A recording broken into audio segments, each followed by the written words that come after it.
of freedom taking longer, and cause of that you tend to feel so low. I know our freedom is your greatest hunger. I thought of Biafra keeps your heart aglow. We will walk the line, this hell that we've known with time. Gotta take it away. Just hold on and don't let go.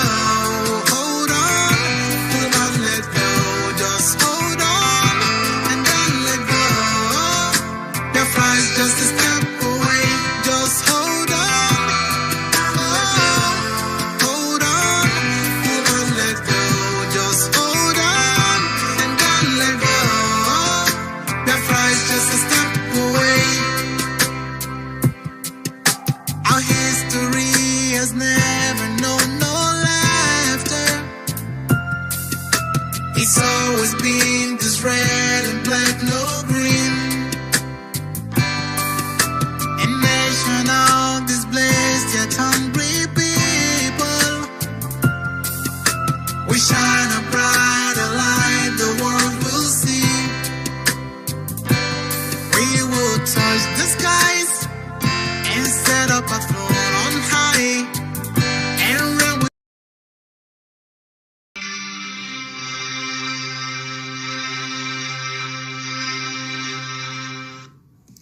Good morning, wonderful people, great Biafrans, wherever you are on the face of this planet Earth. Once again, we welcome you to this live presentation this early morning. Today's date is the 28th day of October in the year of our Most High Elohim 2020. The time now is 4 minutes past 7 a.m. in the land of Biafra. And by the same number of minutes past the top of the hour, regardless of where you are domiciled, we are live and we are direct. And Chukwu Okike Abiyama is our Redeemer. We come to you this very morning with our gospel of redemption, a gospel of hope, a gospel of liberation, and a gospel of revolution. My name is Nnamdi Kanu. I am the leader of the largest mass movement on the face of this very planet Earth right now, the indigenous people of Biafra, IPOB for short.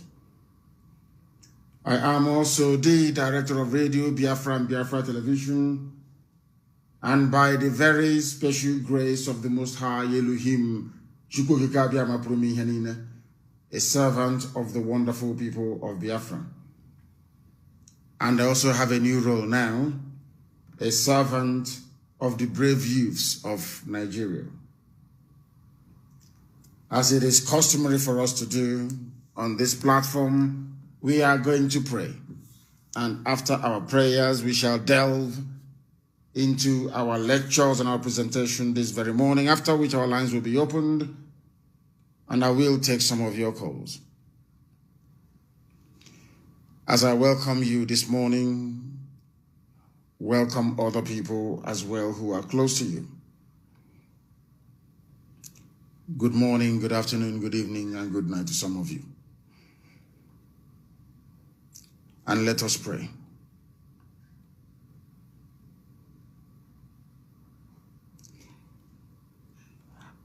When Yeshua was asked, Rabbi, teach us how to pray, he stood up, looked up towards the heavens, and gave every praise to the Most High, because even Jesus himself realized there is none like Elohim in heaven. Pray then like this, he said, Our Father who art in heaven, hallowed be thy name. Thy kingdom come, Thy will be done on earth as it is in heaven. Give us this day our daily bread, and forgive us our sins as we forgive those who sin against us.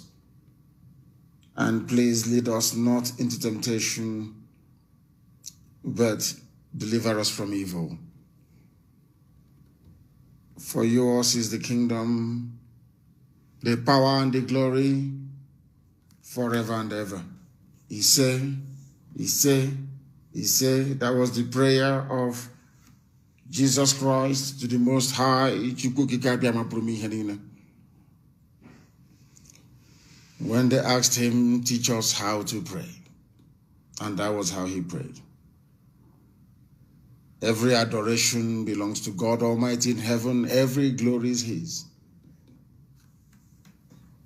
And we are maintaining that tradition, the tradition of the ancients here this very morning, by praying accordingly to God Almighty in heaven, as even Jesus Christ himself did. We are live and we are direct. And God is in heaven presiding, and mankind is on this very earth, even bearing us witness. I got up this morning to this very news. I didn't quite know if I'm to believe it or not. But apparently it is believable. It is true. Leave IPOB alone and go after headsmen killing people in River State. Chibika Mechi tells Nyesom Wike. These are two Igbo men in Igbocha, which is Igbo territory, Igbo land. Both of them have spent years serving the Fulani Janjaweed in the north, as it is now customary for most of our political leaders to do. One of them was responsible for bringing into power an aging, diseased, brutal tyrant. Chibika Mechi used the money belonging to River State to bring in Buhari into power.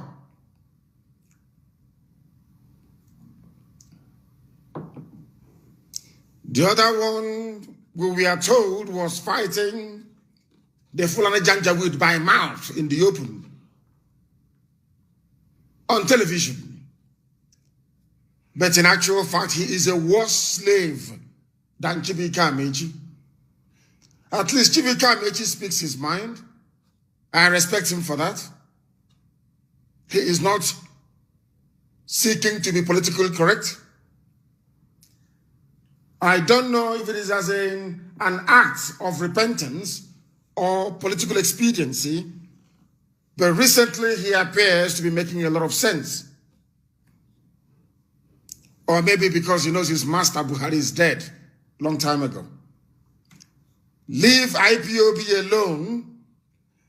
If they tell you in this world that Chibika Mechi will rise up, of course, I'm not saying to speak in favor of IPOB, but to offer what I call a common sense solution to the madness that is Nyesom Wike. I won't believe it. Over the years, we have been on this very platform shredding and letting the whole world know what an evil, terrible beast Chibika Mechi is for financing the campaign of Buhari in 2015 and ever since. We have been here defending Wike. I defended Wike. I campaigned for him in 2015. We campaigned for him in 2019. IPOB family in Igbocha. We came out and we voted for him. We queued up to make sure that we defended his mandate. And some IPOB family members were lost in the process of defending Wike's mandate. Today, Wike has turned to our oppressors and has now become the oppressor of the people of Biafra. And the man we thought was the reincarnation of Janjaweedism in our land appears to be making a little bit of sense. Leave IPOB alone. The former governor of Rivers State, Chibuike Amaechi, an Igbo man, Chibuike Amaechi, Igbo man, IGBO, has faulted the order issued by governor, not governor, he's not a governor, Nyesom Wike, an Igbo man, but now a full-time Fulani slave, even worse than Amaechi. Leave IPOB alone. Chibuike Amaechi has faulted the order issued by Wike against family members of the indigenous people of Biafra in Iguacha, which they call Port Harcourt and Rivers State. Rivers State. What a useless, ridiculous name. Given to them by Gowon. Given to them by Gowon, courtesy of the British, to take away our original name, to confuse us and to deceive us. Iguacha is now Port Harcourt, named after a white child rapist, an English child rapist, Viscount Harcourt. A child rapist. He rapes children. He died alone and a disgrace. The name that you're bearing, Port Harcourt, is the name that is cursed in England, because his favorite is little boys. He likes to rape little boys between the ages of 6 and 14. That is the name you're answering, Port Harcourt. These UG black people as idiotic as ever. A name that is not in England. A name that brings derision. A name that when you mention it in the royal courts in England, people will think you're insane. That is the name you're answering, Port Harcourt. The name of a pedophile.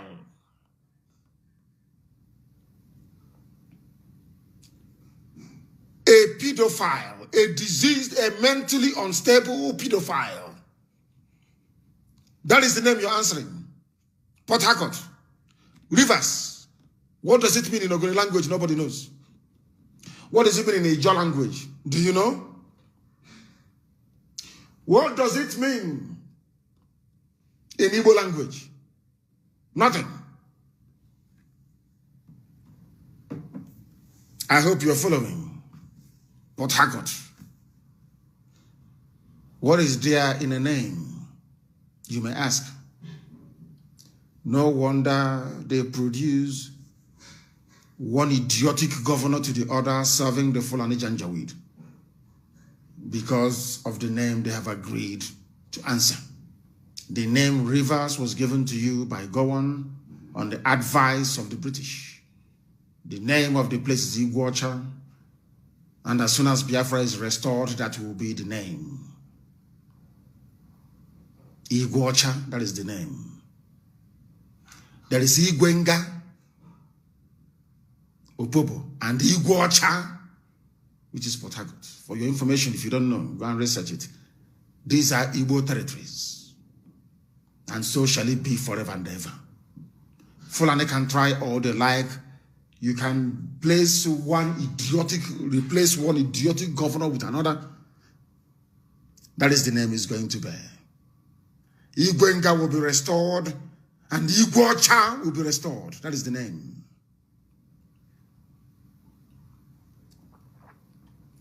Wike on Monday charged the 23 local government chairmen and youths in the state to fish out IPOB family members. The idiot doesn't know that the local government chairmen and the youths in the state are also IPOB.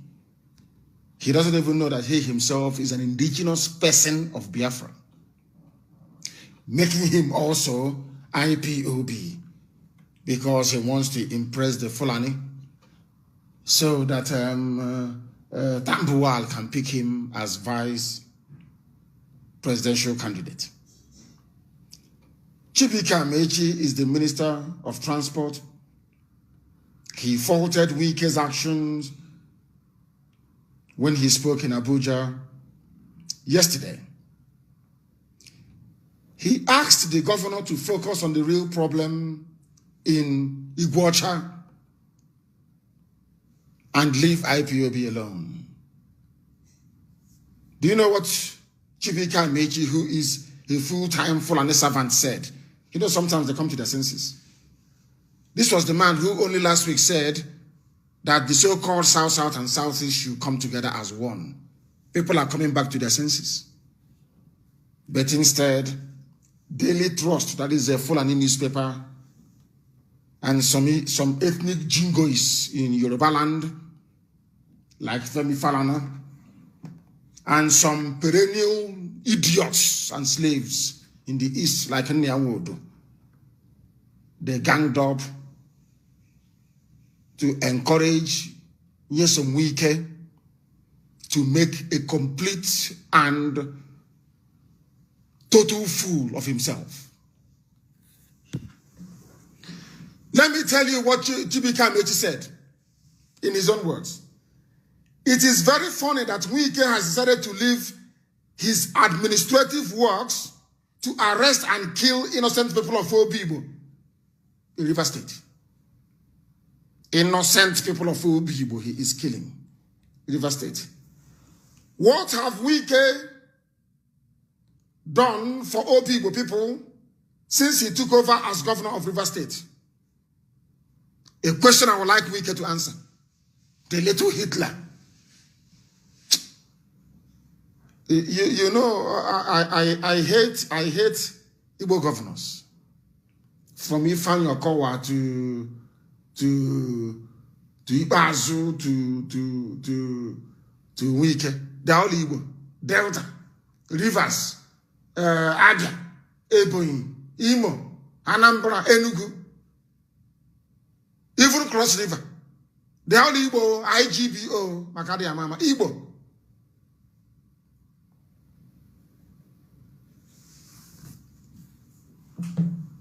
But now, this very day, because of the animosity and the venom in the voice and face of Wike, because Wike wants to bring division into our land, the Southeast governors were very hopeless.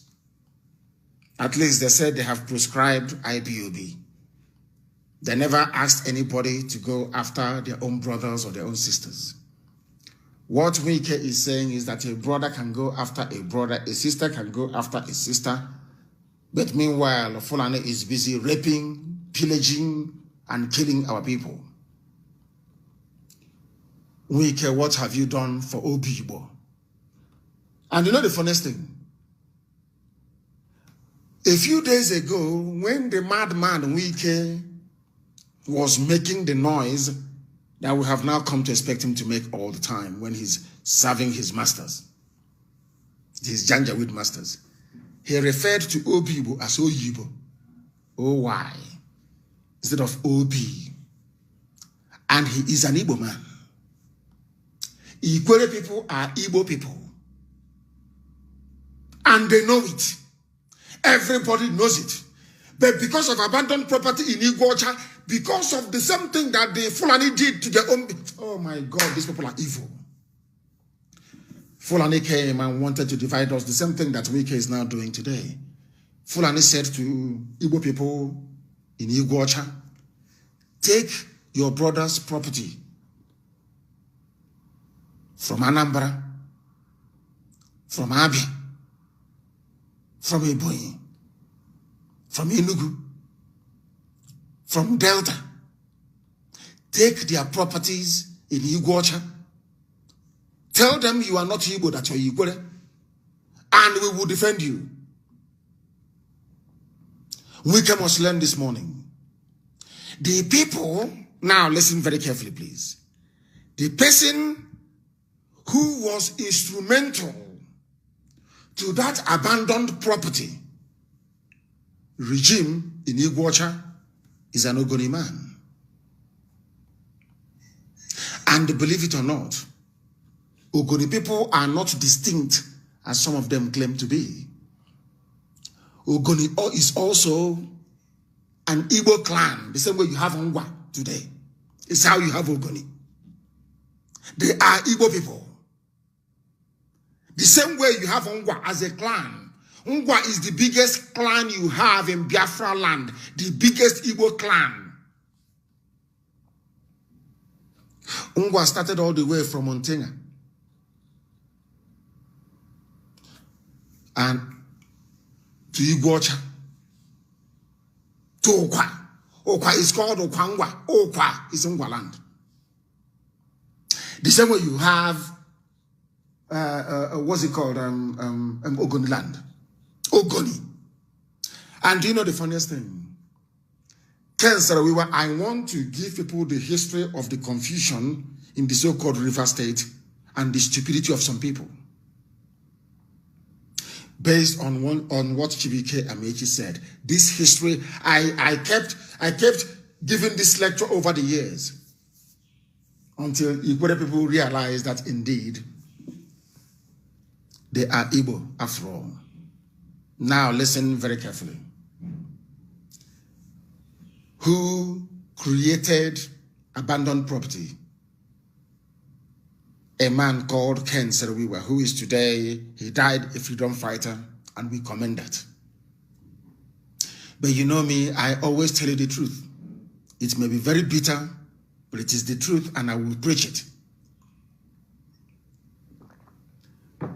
There is something some of you do not know. The person that brought division into our land is Ken Saro-Wiwa. Edwin Clark. Pay attention, please. Ken Saro-Wiwa and Edwin Clark. It is not good to speak ill of the dead, but the truth must be spoken. And Wike is continuing in the footsteps of Ken Saro-Wiwa, and he will meet the same end as Ken Saro-Wiwa if he doesn't take time. I know he's listening. They all listen. And this goes to all the governors of the so-called South, South, and Southeast. You must pay attention. Ken Saro-Wiwa and Edwin Clark brought division into the old Eastern region. Ken Saro-Wiwa was at my alma mater, of course, the finest secondary school in the world in those days, Government College Omai. He was there. So also was Cyprian Ekwensi, so also was Chinua Achebe. So also was the best result in the history of WAEC or GCE in the whole of West Africa. The late Dr. J.O.J. Okezie. J.O.J. Okezie made the best result in the history of WAEC and GCE in the whole of West Africa. Till today, his result has not been broken by anybody. Dr. J.O.J. Okezie from Ibeku, from Obanakata, from my town. All of these brilliant people went to Government College Omaya, including Ken Saro-Wiwa, who also was a very brilliant man, a writer and a poet. He's an artist. And you know me, I have a soft spot for artists. You know, things like somewhere that I love, Reginald Akuchie. If you know him, I grew up with him. Incidentally, he went to Government College Omaya, and we also went to UNN together, University of Nigeria, Nsukka. People must pay attention this morning. Reginald Akuchie is a better artist than Leonardo da Vinci. He is a better sculptor rather than Botticelli. Reginald Akuchie is the finest artist I have ever seen in my life. I have been to art galleries, I've been to museums, I've seen what others have done. I've seen Rembrandt. I have seen all the beautiful artists you can think of. Reginald Akuchie is a better painter. If you give him the opportunity to paint something like the Sistine Chapel, he will do a better job than Honorati. He went to Government College Umuahia. Reginald Akuchie, very, very brilliant artist, but his talent was wasted because he was born in Nigeria. I said he is a better painter than any Italian Renaissance painter you can think of. If you sit down and Reginald Akuchie will paint you, he will paint you, you will be amazed. His talent was wasted. That's by the way. Ken Saro-Wiwa was at my school, Government College Umuahia. He graduated on a scholarship given to him by the government of Eastern Region. And I hope that Ogoni people are listening. The man who gave Ken Saro-Wiwa, or under whose regime Ken Saro-Wiwa's brilliance was recognized, is an Igbo man by the name Dr. Michael Opara. Ken Saro-Wiwa went to school, left Government College Umuahia, and became a very wonderful man. There is a motto at my school: in unum lucent, which means may we shine as one. Every Umuahian knows that. Ken Saro-Wiwa left and never shone as one because there is something called Nkwa when we were in school, you know, in those days. It's only boys' school, and it is a boarding school built by a man called Robert Fisher, apparently a Scottish man. And we are not allowed to go out. If you come into Government College, you don't go out. You stay in boarding in your hostels or in your dormitories, and then you go to class and all the rest of it. It was modeled along English public schools, like English grammar schools, the boarding ones, that is. There is a house in Government College called Kent House. You know, we have Kent House. We have Simpson House. All white people on the Ocha. I was in Cousin's house. Cousins was the guy that wrote the biology textbook, a white man, Cousins. We had Niger House.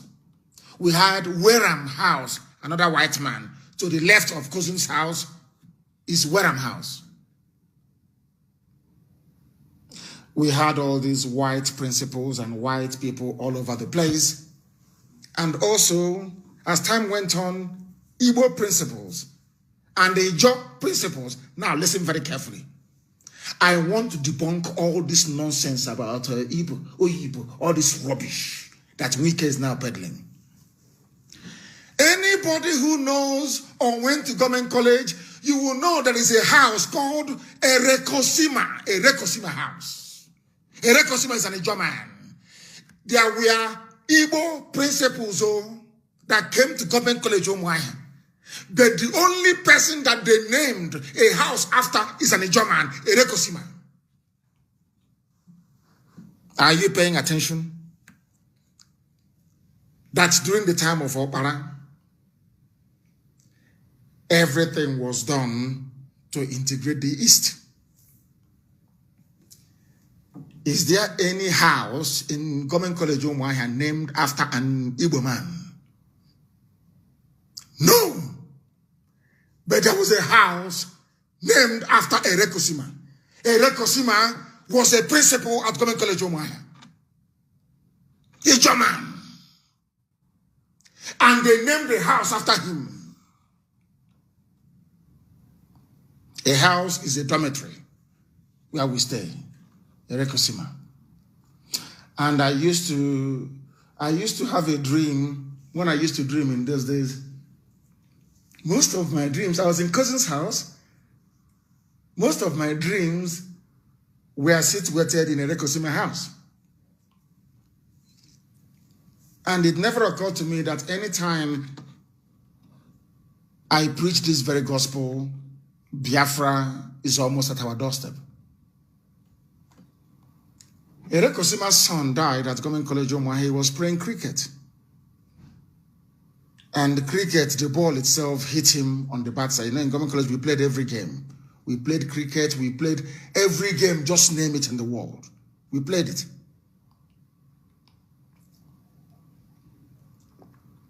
We played hockey, we played cricket, we played tennis. What's it we didn't play at Government College Umuahia? Everything we played. Not now, it's like a glorified primary school.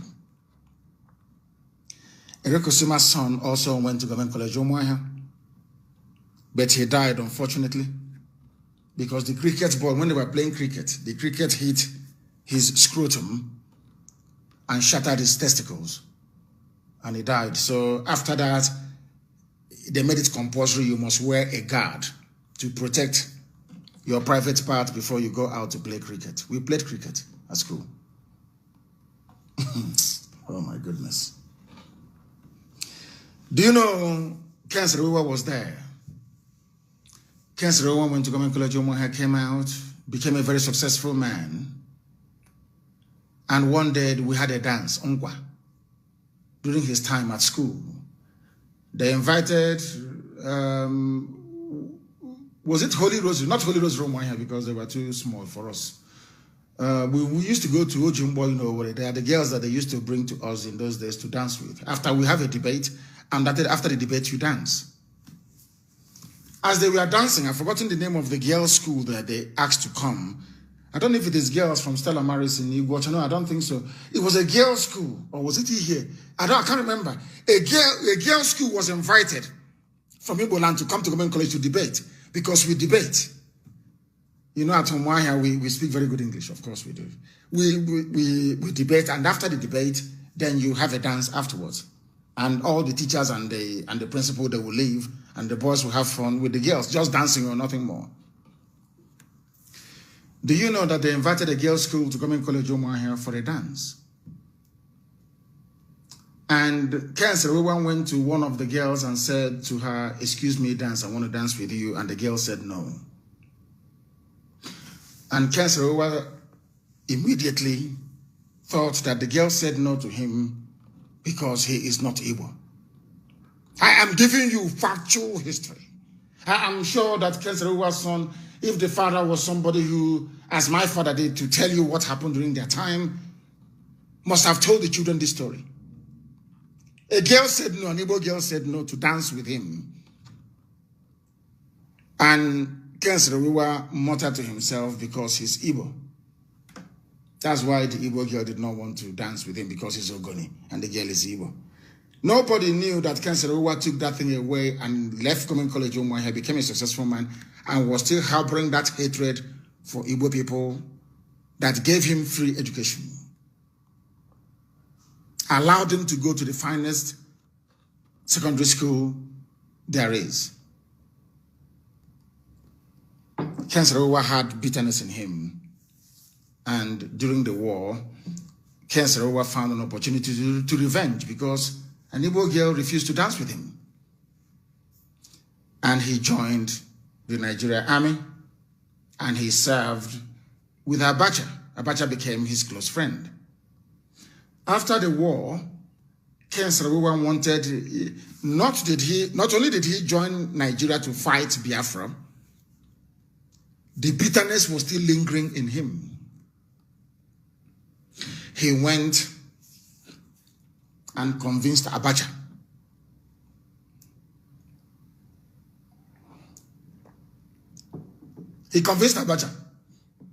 that Igbos should be punished further.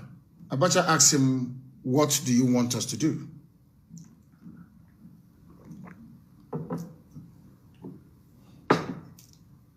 Ken Saro-Wiwa told Abacha that all the properties in Iguacha belonging to Igbo people from across Imo River. Listen carefully. Because Obi Igbo, the heart of Igbo nation is in Iguacha. Obi Igbo. That is why they neglected. That is even the reason why Wike neglected it. You must pay attention this morning, please. I beg of you. He said all those across the water,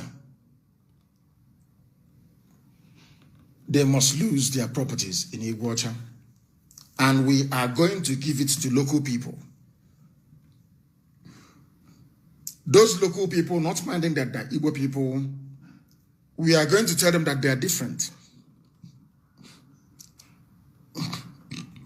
Me, I'm an Ogoni man. We are going to tell Igbo people that they are not Igbo. And because Igbo people from across the water came to Iguacha and became successful, bought land and built houses, we are going to give those houses to Igbo people. And then we tell Igbo that you're not Igbo.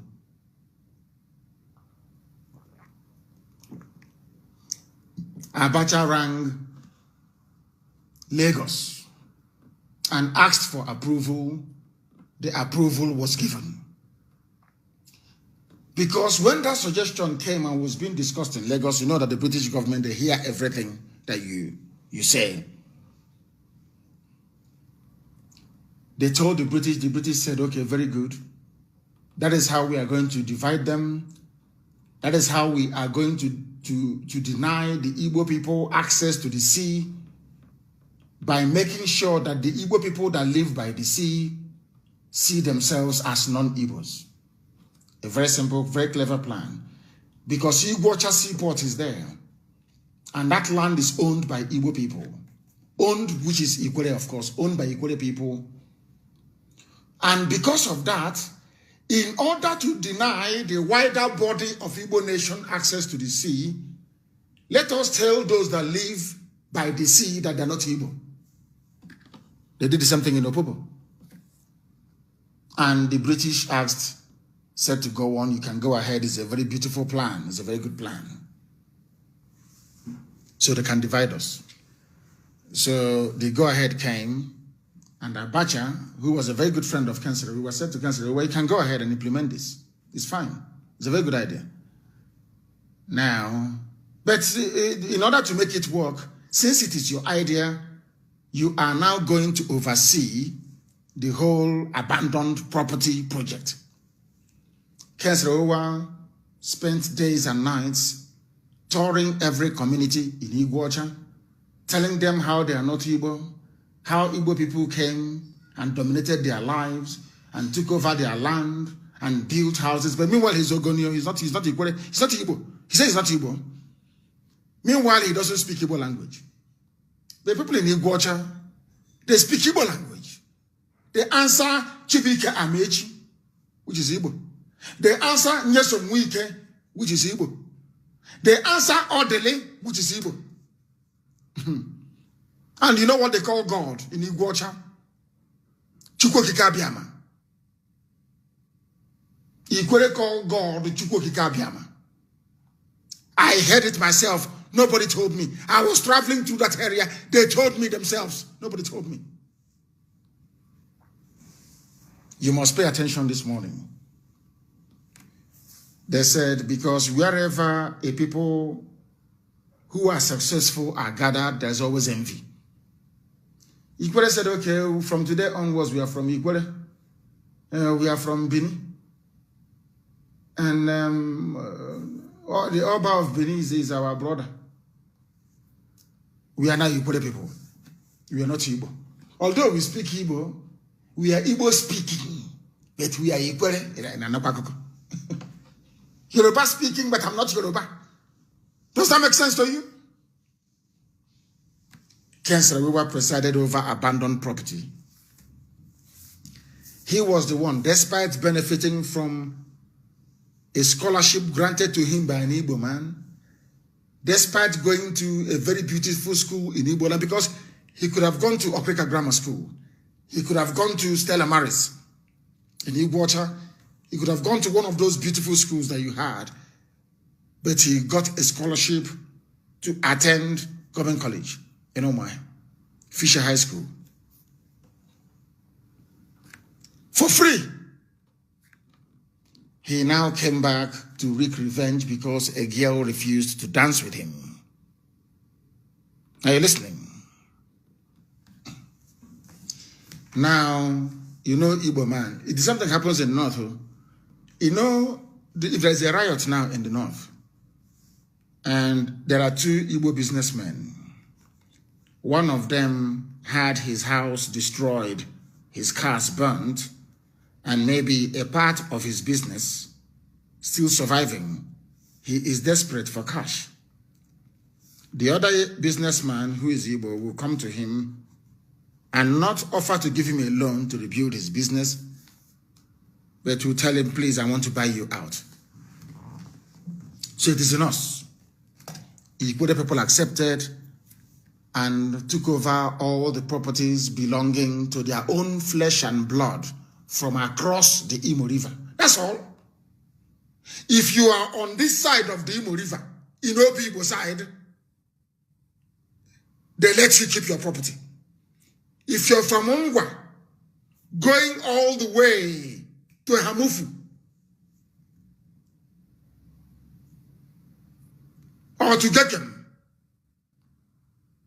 you lose your property to your own brother in Iguacha that they named Port Harcourt.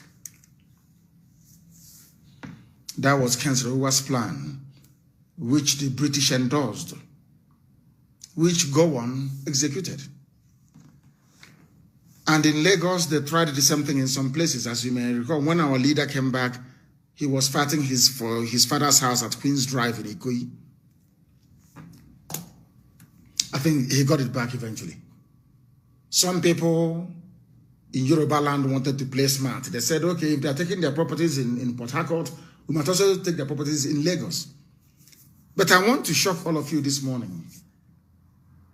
In the north, where there were predominantly Hausa people, there was no abandoned property. After the war, Igbo people went back to the north, and the Hausa people gave them back the keys to their houses. I want you to pay attention. But in Biafra land, in Igbo land, a particular section of Igbo people, a clan, Ikwere is a clan, the same way Ngwa is a clan, and Ngwa is bigger than Ikwere, the same way that Ogoni is a clan. One clan in Igbo land decided to jettison their identity because of their brother's property.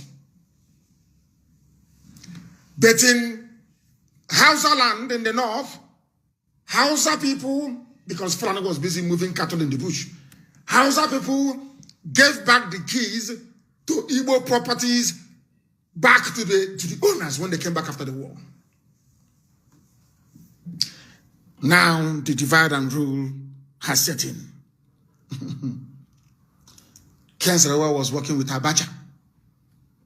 Very, very well. The same thing now that Wike is doing.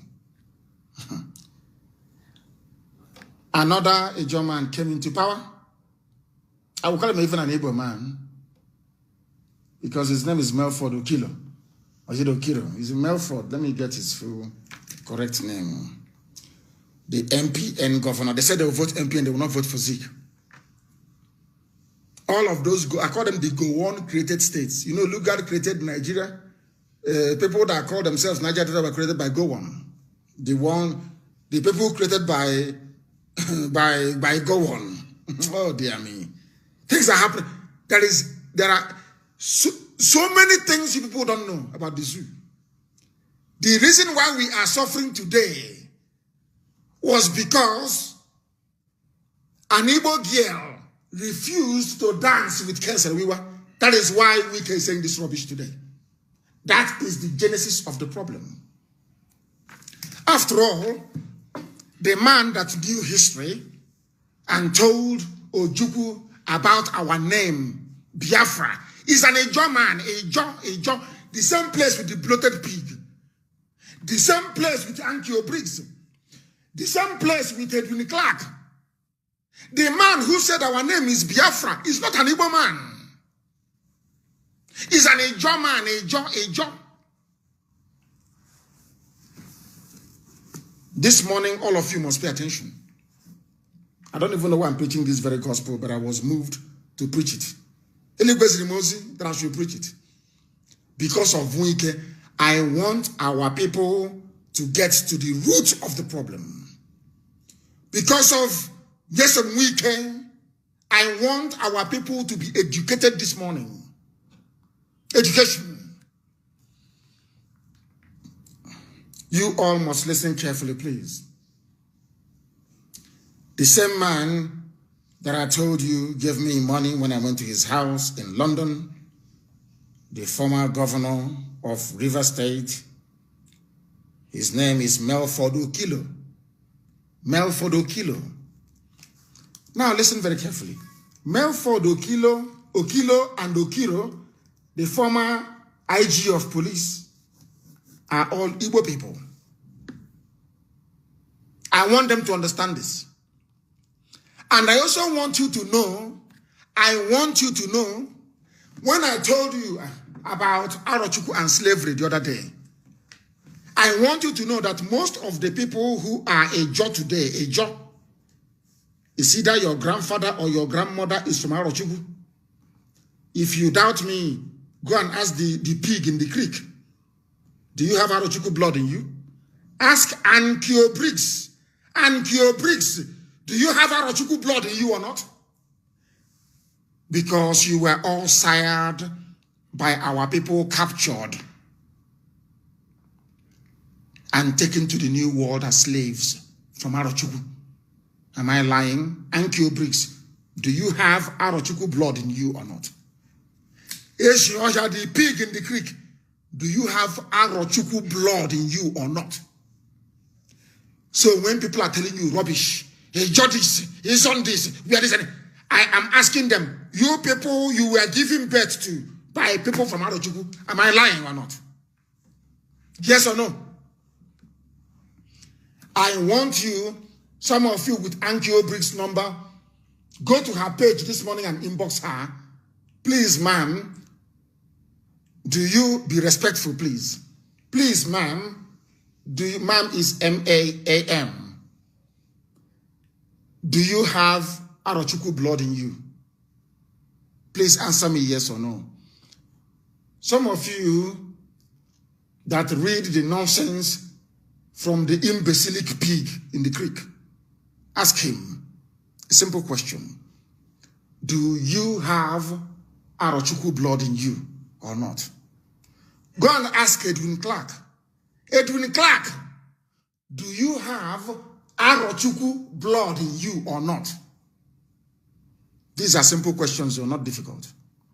Ask them this morning, and you hear what they will tell you. You'll be shocked. These people they are carrying Arochukwu blood in them. Arochukwu, our spiritual capital, Arochukwu blood is in them. But when you see them talk their nonsense, you pity them. Who made it possible? Another Igbo man, Ken Saruwiwa, Ogoni. Ogoni is a clan in Igbo land. You know, we like being autonomous. People may be saying, but why did they say they're not Igbo? Look at my own place. I come from Afaruku. My father was a traditional ruler of Afaruku. After a while, Oko Badumuoke said they want to answer Enugu. They want to be autonomous.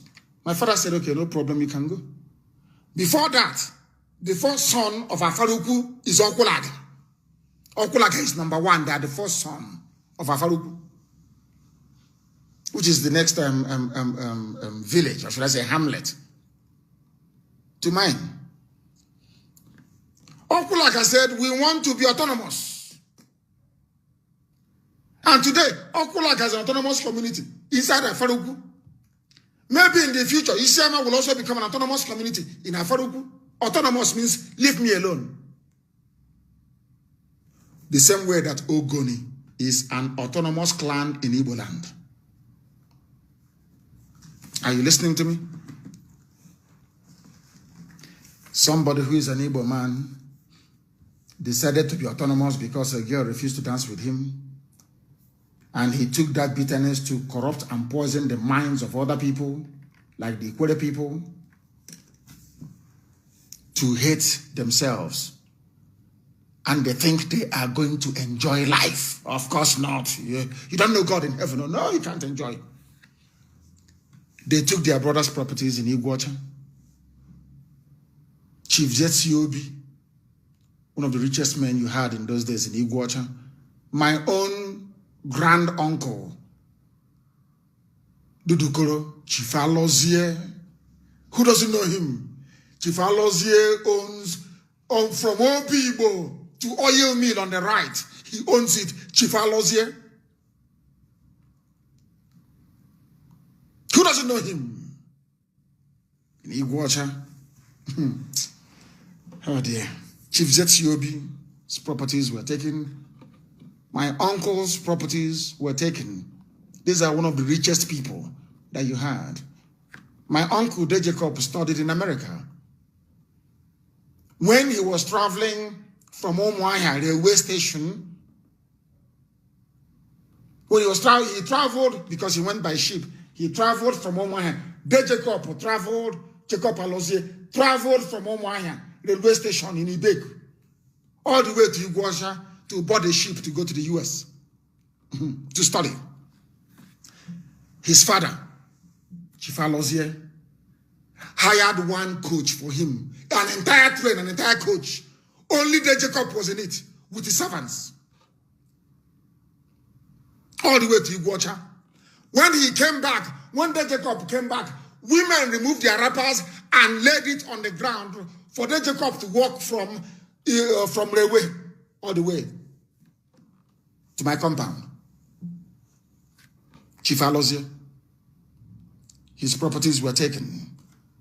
Those belonging to prominent men like Chief Zetsiobi were also taken in Iguacha. And most of them died because of it.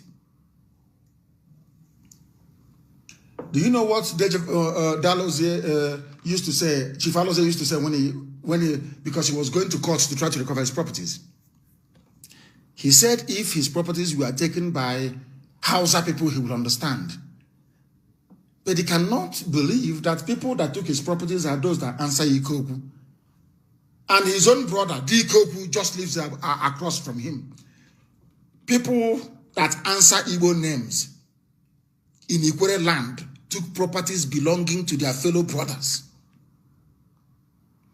Are you listening? I want to tell you where Nwike is coming from. Ken Saro-Wiwa did all of these things, and Ogoni land was not developed. You know, God is miraculous. That is why they are suffering today. Ogoni land is suffering today because of the betrayal that was brought into our land by Ken Saro-Wiwa. God is a God of vengeance. And Ogoni land can never be developed unless Biafra comes. They can never. Ogoni can never see development until Biafra comes. Never. After that, after many years, Ken Saro-Wiwa now discovered, let me take water, please.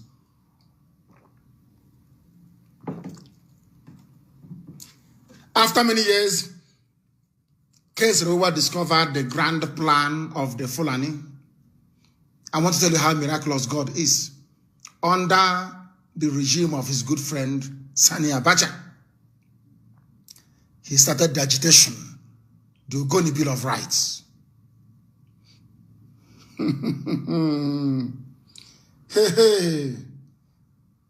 Abacha called him on the phone and said, my friend, what are you doing? He said, Ogoni land is not developed. We are marginalized. We are backwards. Abacha said, okay, and put the phone down and ordered for his arrest. He was arrested in Iguacha, put in prison, and tried. Before he was executed, He said he wants to speak to his friend Abacha. Again, he called Abacha. You know what Abacha said to him? You are fighting me in my administration the same way you fought your brothers, the Igbos. You want to betray me the same way you betrayed the Igbos, but I will teach you a lesson. I will tell you I am not the Igbo people that you betrayed. Abacha gave the order and Ken Saro-Wiwa was hanged. Ask anybody if they keep records of telephone conversations between a president or head of state in Nigeria and people, you will see it there. We have all the information.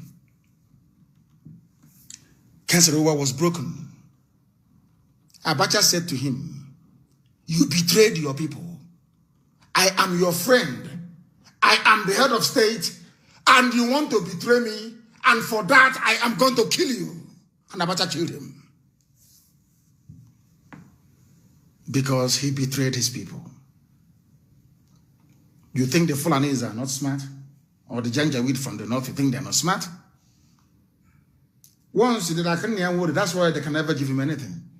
They know he betrayed his people.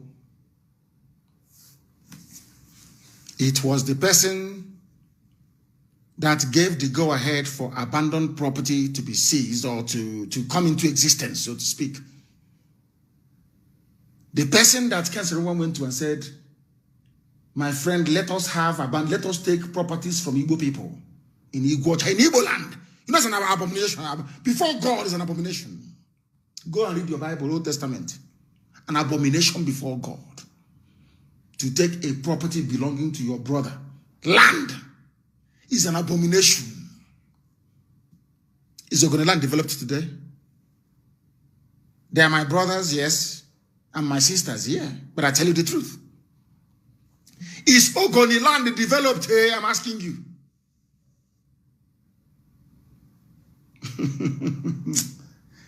Edwin Clark, another traitor. Is your land developed? Traitor. Is your land developed? Ogoni land is polluted. They are campaigning all over the world, championing it because of the sins of Ken Saro-Wiwa. Some of them said, oh, we are not Igbo. We are Ogoni people. But how many are you? Where did you come from?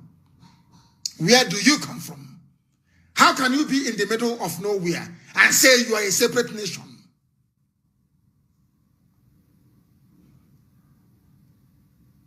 And his name is Ken Wewa. Wa-Ewa. The child of Ewa. Wewa. They changed it to Wewa. W-I-W-A. They think we don't know that they're Igbo people. You can be autonomous all you like. Ungwa can wake up tomorrow and say we are autonomous from Igbo. We are not Igbo. We are Ungwa people. Nobody can begrudge them. Now, after successfully dividing our people through Ken Saro-Wiwa and Edwin Clark, a traitor to the core. He's an old man and I wish him more years to live, but I want him to be honest and come out to let him confess. The same thing today that Wike is doing. Wike, the same people that encouraged Ken Saro-Wiwa to divide Igbo land, which is Biafra, they were also the same people that killed him. Did any Igbo man kill Ken Saro-Wiwa? And when our late eternal leader came to London, I said to him, why did you not intervene when they arrested Ken Saro-Wiwa? You could have mobilized the entire Igbo nation, which is Biafra itself, to campaign and to pressure Abacha not to kill your brother, Ken Saro-Wiwa. He said to me that what Ken Saro-Wiwa did was unpardonable. That it was God that punished him. That he was in no place to intervene.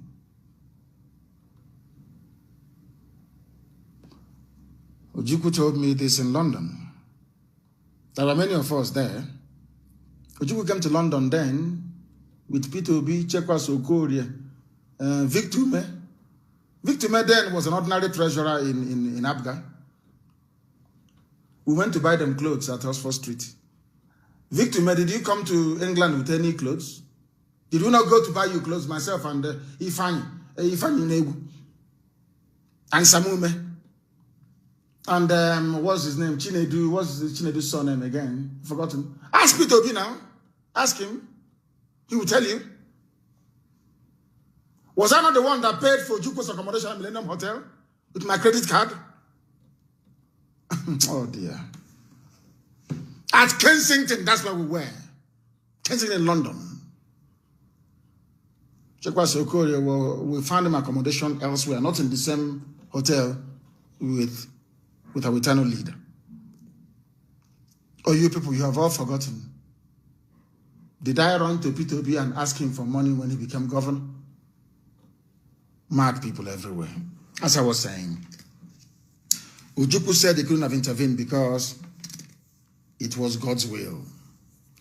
That the same person, not even people, the individual that Sarawiwa went to ask, do I have, please give me permission to take Igbo people's properties in Iguacha? Let me convince Igbo that they are not Igbo.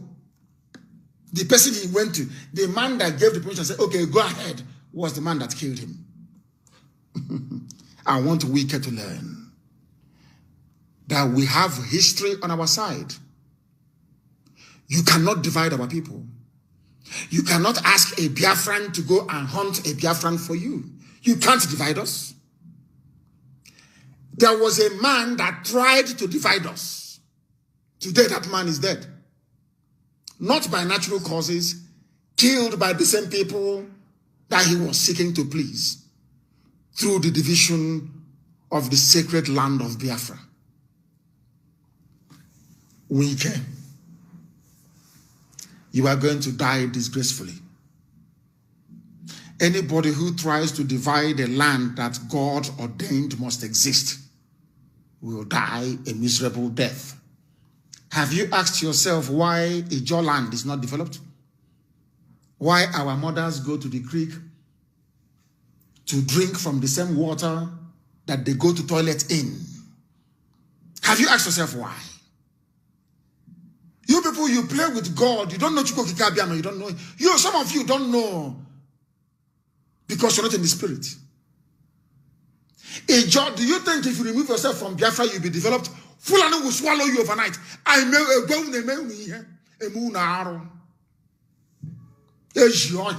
want you to understand this. That is why you are not developed and can never be developed in this world. Never, ever, ever, for betraying Biafra. Is Akwa Ibom doing well? Simple question.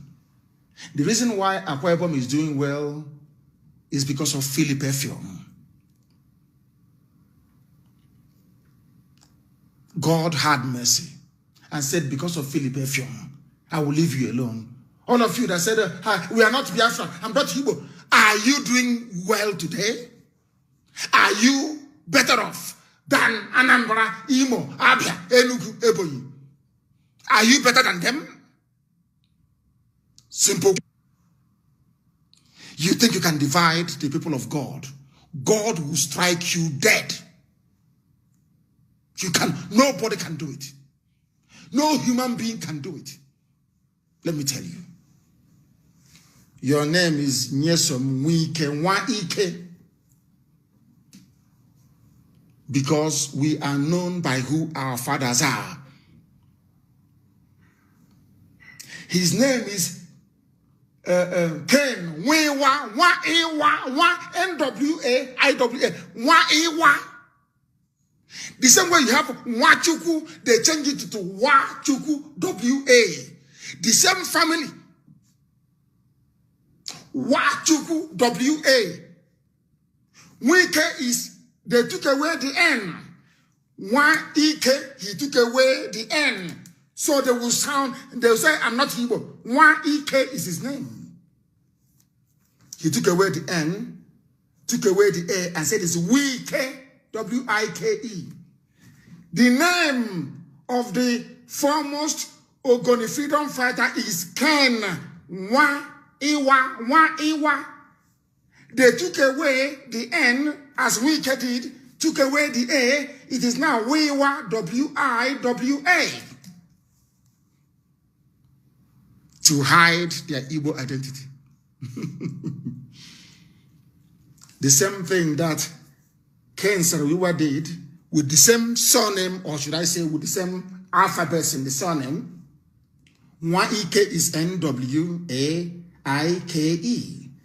Nwa is N-W-A-I-W-A. What Ken Saro-Wiwa did, Wike is now doing. Wike, they took off the N and the A. You now have Wike, W-I-K-E. Wewa took off the N and the A, and is now Wewa, W-I-W-A. And two of them are going to meet the same end.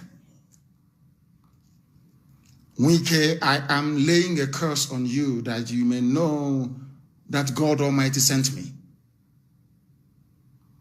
The same way Fulani rejected Ken Saro-Wiwa at the right time and killed him, so shall they do to you if we don't get you first. Wike, I want you to understand the reason why I hate you now more than anybody else in the world. Do you know why I despise you now? Because you are trying to divide the children of God. Ken Saro-Wiwa tried it and was killed. Anybody who tries it will die. If you try it, you will die. Ken Saro-Wiwa is Nwa-Iwa. That's his name. Nwa, N-W-A-I-W-A. Nwa-Iwa, the son of Ewa. They called it Nwe or Wiwa. Nwachukwu became Wachukwu. People are fools. You see, my people are not well in the brain. You reject a name that God Almighty gave to you in order to please Fulani. Ken Saro-Wiwa and the Fulani killed him. Wike, you are renaming the name of, as I told you, Okilo, Method Okilo. They're the ones, Urumu Ola, Urumu Krushi, Urumu Adolu, Omo Adaolu, the children of the only surviving daughter. When they came from Arochukwu, they took everybody into slavery. Only one woman survived. Only one survived. And she gave birth to children. They named the place Omo Adaolu, the children of the only daughter. The land of God. And you idiots want to divide it. The land of God itself. You want to divide the children of God to allow uncircumcised vandals to come in to possess a land that God gave to our ancestors. Omo Adaolu, the children of the only surviving daughter. Adaolu, the only daughter they had. Why do you think I said that Iguacha will be the capital of Biafra land? But of course, now Igbo is making a very strong case for it. Did we ever know that Igbo land started from that even Benin City itself? We never knew. Because God said, when the time comes, if you come back to me after our 2015 atonement prayer, if you abandon every other God, including the one the white man brought to you, and face me, and only me, then unubomu Chineke, Nwachukwu. Nobody answers Nwa Jesus where we come from. Do you answer Nwa Jesus? I'm asking you a question.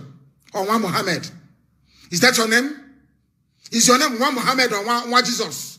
You answer Nwachukwu, the Son of God of heaven and earth. This is maybe. In 2015, I prayed, and I'll release that very clip today. Listen to it. All of you claiming you're from Niger Delta, listen to that. God said, anytime you come back to me, I will bring all of you back together again from where you come from, including Igodomi land. I will teach you in the spirit the history of Oba and Idu. That place is Idu land. Idu land. They call it Idu. Ubiaja, they call Eshan. Igbo people. I-G-B-O, Igbo. Why haven't you thought about this before? They divide you to conquer you. When Kesrewa thought that he was doing that thing, they became autonomous, and he was the most educated man there, they became autonomous. He never told Ogoni people. I went to school with Igbo people. If at all he claims he's not Igbo anymore. The scholarship that I went to school with was given to me by an Igbo man. Are you listening? Oh dear. Who built Iguacha? I want people to go and do you know that Shell was in Owerri? Shell was in Owerri. And the Igbo, they had sense in those days, intelligent men. Hi! May Elohim bless them. Igbo State Union. Before the war, they were an authority unto themselves. You will pack your bags from Omuahia, you travel to Zaria. Upon getting to Zaria, you speak Igbo. Our son will take you to an Igbo man's house, and they will take you to their chairman, and they will give you where to sleep. And by the next day, you start work. When I think of Igbo land before the war, tears come to my eyes, I'm telling you. The mere fact that you are in Bauchi and you speak Igbo, every Igbo person around there is your brother and your sister. If they're older than you, they are your uncles, you call them dead. If they are the age of your father, you call them father. Let me tell you what happened in America. I was in the US. I think it was early this year or was it last year? I can't remember anymore. Someone should tell me, but it was early this year. I was in the US. I was in a town hall meeting in Chicago. And a girl came to me, we were taking pictures. And a girl came to me and said, and I said to them, why don't you marry each other in America? Why don't you organize a ball once you leave college? They organize a ball for all of you Biafran people to meet together, and then your sons will meet your daughters and you can intermarry. One of them came to me and said to me, she didn't know when she said to me, uncle, do you know the problem we had? Why we never intermarried or married each other? And I said, no. She said to me, because when we were growing up, our parents will introduce the fathers and the mothers of the people we are supposed to marry as our uncles and our aunties. Do you understand? You know the way we are. In England, once you speak Igbo, Tunnameka and then Nabikem, this is your uncle. That's where we are. And we didn't know that these kids, they had it in their brain. I cannot go and date the child of my uncle or my aunt, although they're not from the same village. And so she said to me that the problem is from our parents. They introduced us to everybody as our uncle and our aunt. And I said to her, that is how we are as a people. If I leave Omuahia and I travel to Ngwaland in Aba, every Omuahia person is my brother and my sister. Now, if I leave Ngwao and I travel to, say, Ondo State, every Igbo person in Ondo State is my brother and my sister and my uncle and my father and my mother. That is the way we are as a people. It doesn't mean you cannot marry them. She was shocked. And yes, that is what we do. If you see somebody in those, I remember my own aunt, Doka Modo, married in Mbise, when my younger brother was born. My own aunt, my father's immediate younger sister. When I said I was in Aba, I was with her when I was going to primary school in Aba. Helen is her name. My aunt. My aunt will say to me, please, we were staying at Abai Omocham then. I went to go and see them from government college. I went on a weekend. She said to me, take this thing and go and give to my sister. And I asked her, who is that your sister? She said, that's Ubakala woman there. Ubakala is not Ibeku. I don't know who the woman is. But because she is from Umuahia, living in Aba, she became my aunt automatically. And in America, they are saying, how can I then go and marry my aunt's child? That means that boy is my relative. So they saw all of that. The reason why we don't intermarry in America or marry each other as much as we should is because we see everybody as one family. This is what Nweke is trying to bring division into. This was what Ken Saro-Wiwa tried and failed and lost his life in the process. Have you seen Jews? Anywhere you go to, they say, oh, they cooperate, they're always together, they live together, they do this together. And the only thing is that they marry one another. We don't. We do not marry one another. We don't marry each other. We need to marry each other.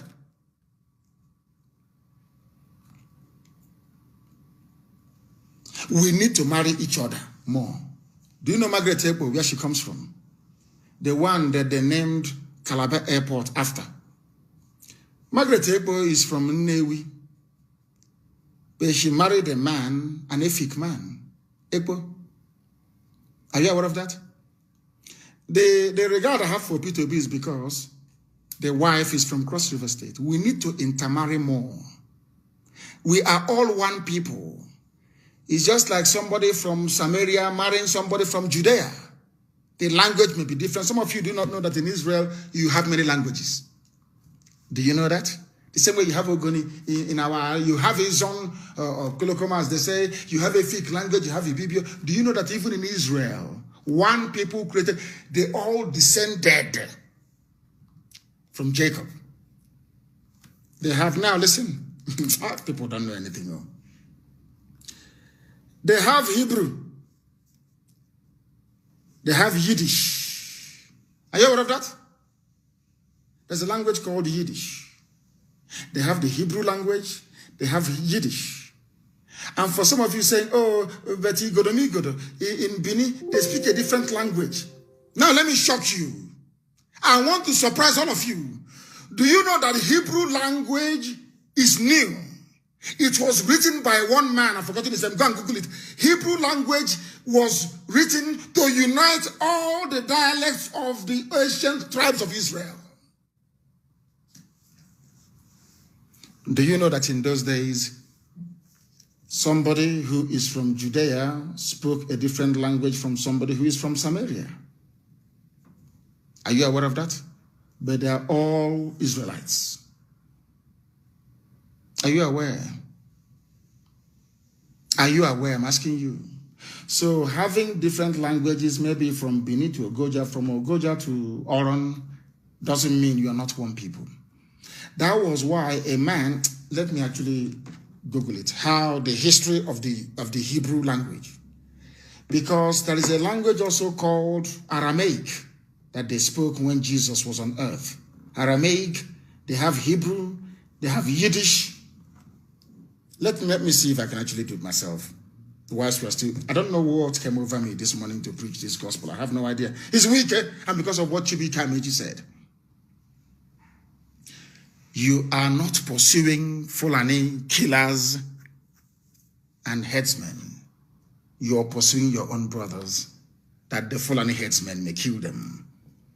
Let me try and see if I can get it. The history of the Hebrew language. People don't know anything. The history of Hebrew language. Hebrew language. Yes, I think the man's name is Angel Sainz Badilos. Let me also check place to make sure that a man created it, joining all the languages. Of course, a history of the Hebrew language is a comprehensive description of Hebrew from its Semitic origins and the earliest settlement of Israelite tribes in Canaan to the present day. What the man did was to bring all, his name is Angel Signs Badilos, I think it is. The history of the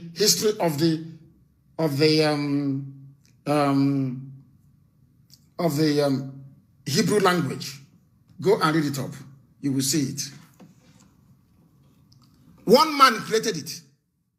One man created the Hebrew language. What he did is to avoid trouble. Somebody was asking me, if you get Biafra, what language are you going to speak? And I said, when we get Biafra, we are going to get a panel of linguists from every clan, from every tribe, from every dialect. They will sit down, we lock them up somewhere until they produce a lingua franca.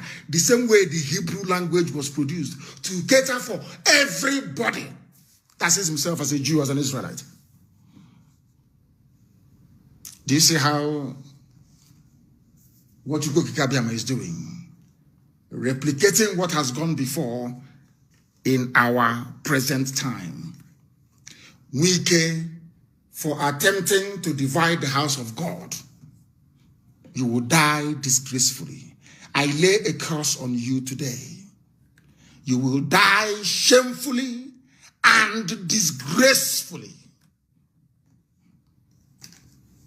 You are from Satan. You are from darkness. You can say anything you like about us. You can even condemn us. That was why I warned Umahi. Umahi tried to bring this, the same nonsense Umahi tried to do in Ebonyi State. Tried to tell me Ebonyi State is not Biafra, Ebonyi State is not Igbo. What have you people done for us? That idiot did not know about a man called Dr. Akanu Ibiam from Ebonyi State. A pillar. A man of great honor. May his soul continue to rest in peace. A man of immense honor from Ebonyi State. A great scholar.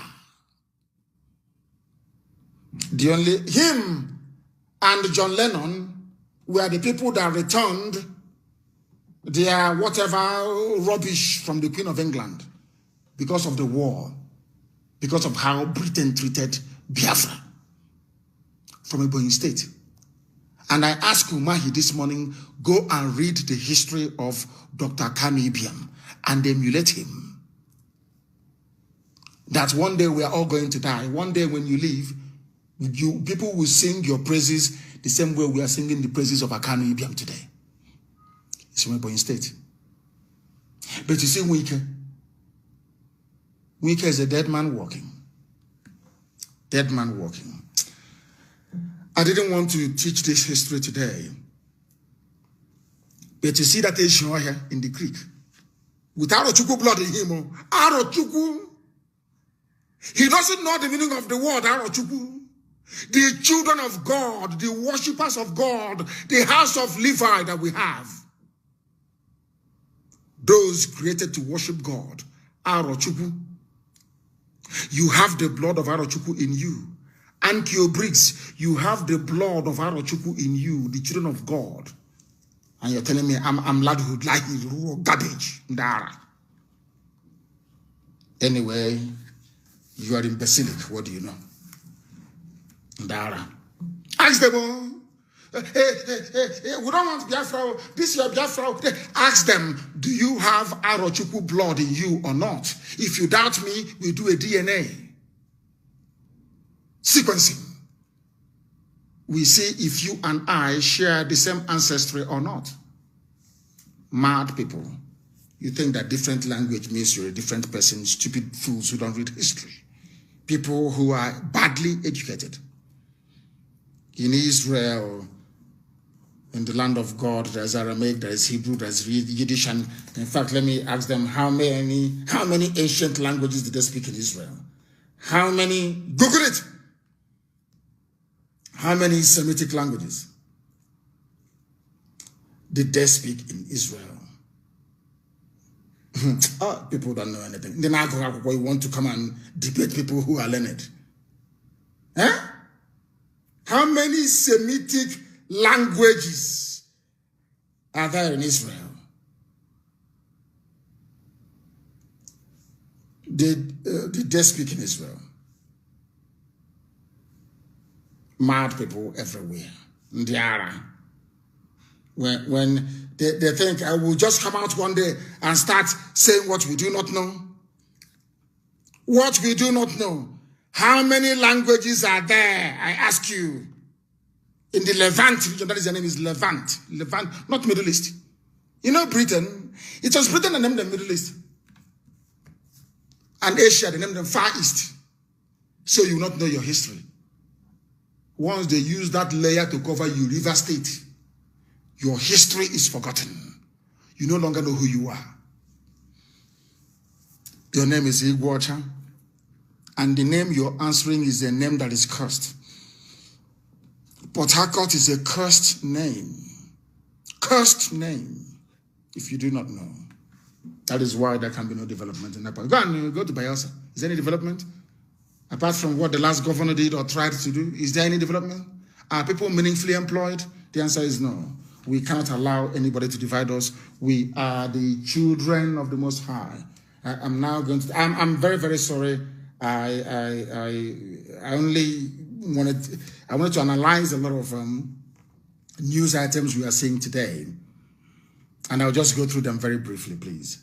But if Chibika Amechi can be talking sense, I hope he's not playing politics. So, if he's talking sense, asking for the unity of the South and Southeast, saying we can leave IPOB, and what have you done for Obi Igbo? Oh, I don't know. We watch and we wait and we see. The army. Do you know? I can't. The army is denying shooting people at Lekki. They are now saying that Sanwo-Olu did it. Zoological Republic, the zoo. All in an effort. Tinubu went to Sanwo-Olu to say, my boy, I put you in government house. You have to take the fall. That was what Ambode refused to do. That was why they removed him. My boy, I want to be the president of Nigeria in 2023. You have to accept, please, that you ordered the shooting. And that you also gave the order for the cameras to be removed from the toll gate. Once you agree, I will look after you. Don't worry. You may be held responsible now, but later, when I become the president, I'll take care of you. That's what they're now negotiating. That was why the army came out to say it was Sanwo-Olu that actually did the shooting and not them. Because you know, if you say it was the army that did the shooting, you know the order came from Tinubu because he is the national leader of APC. And they said the zoo have started now to pay 30, or they are claiming to be paying 30,000 naira. What is 30,000 naira? Maybe a bag of rice and 1 carton of Indomie and a carton of tomatoes if you're lucky. And then maybe a basket of onions. You eat that for maybe about 2-3 weeks and you're hungry once again. They're paying you, instead of them to create an enabling environment for the economy to thrive so you can be meaningfully employed and earn a decent wage, Alamajiri style, Rankadede. They're paying you 30,000 like amnesty. So you go and be doing Rankadede. Please give us 30,000 now. Please.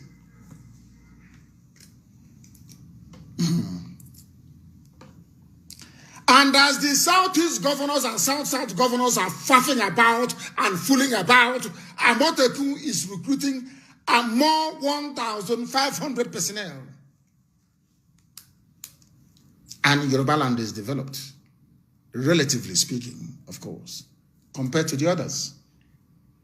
They damn the Fulani Janjaweed and do what they want to do to secure their land.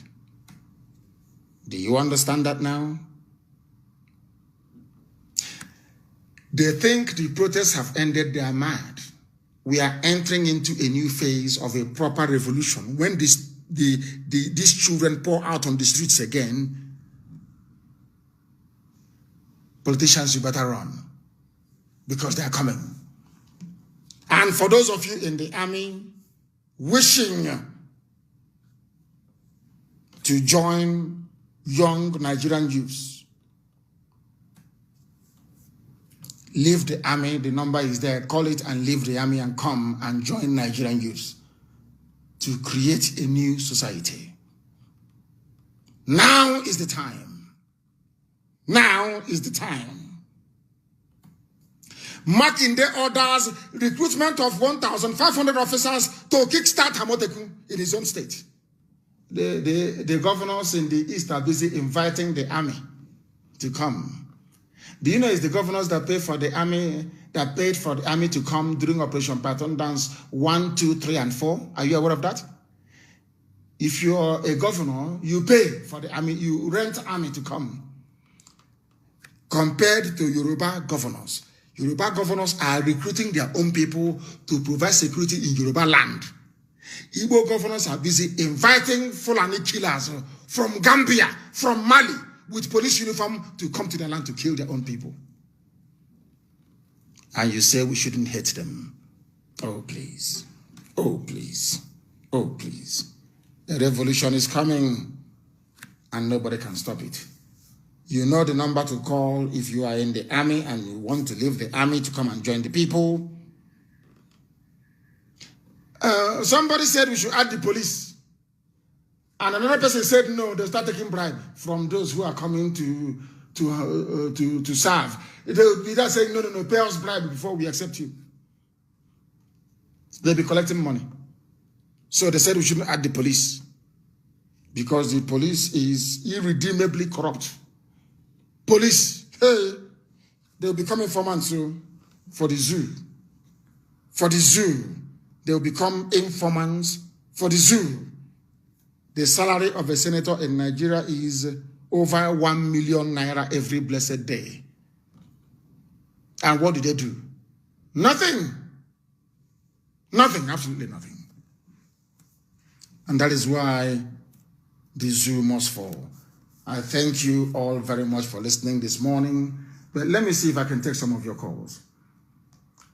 The only call we can take today is via Signal. And the number to call is Signal. Is an app. Download it. Signal is the best. It's clearer and it's safer. +44 7761 825 346. I repeat, +44 7761 8253 46. That is the number to call. That is the number to call. They said there's a security alert somewhere.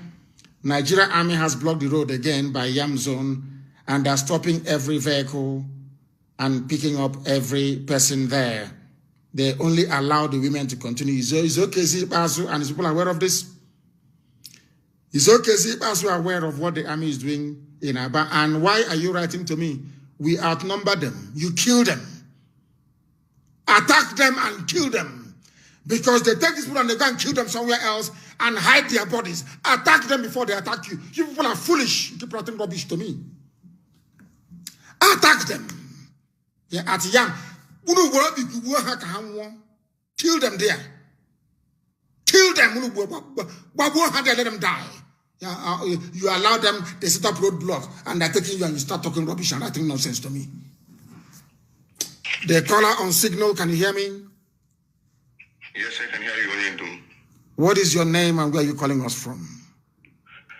My name is Anna Chuku Anoche. I was the one that called 2 days ago that quoted the Bible, Isaiah 43 verse 6.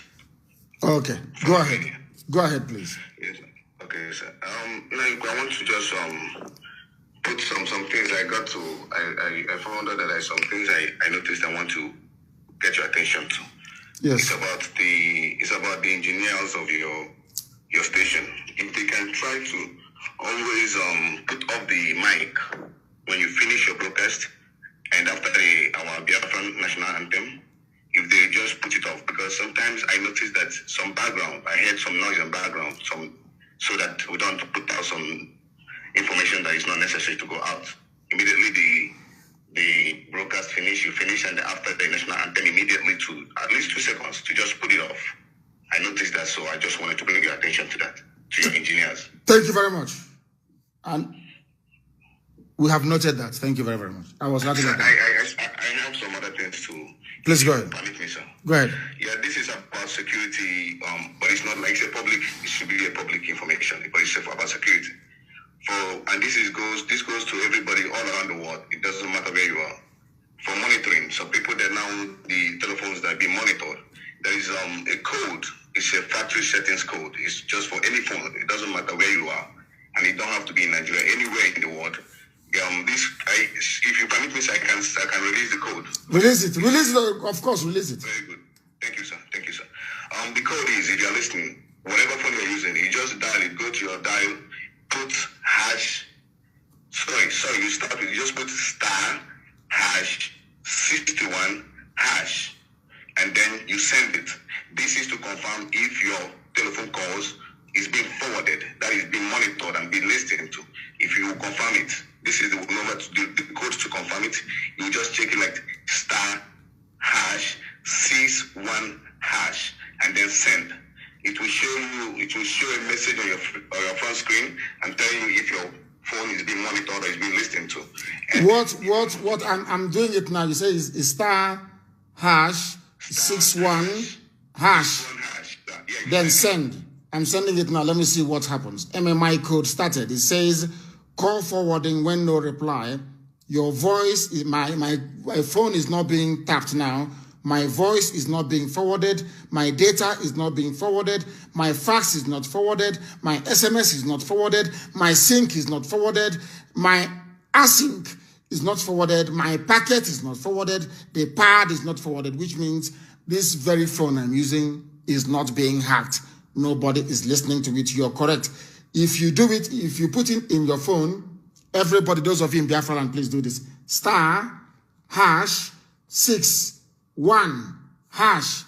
A message pops up.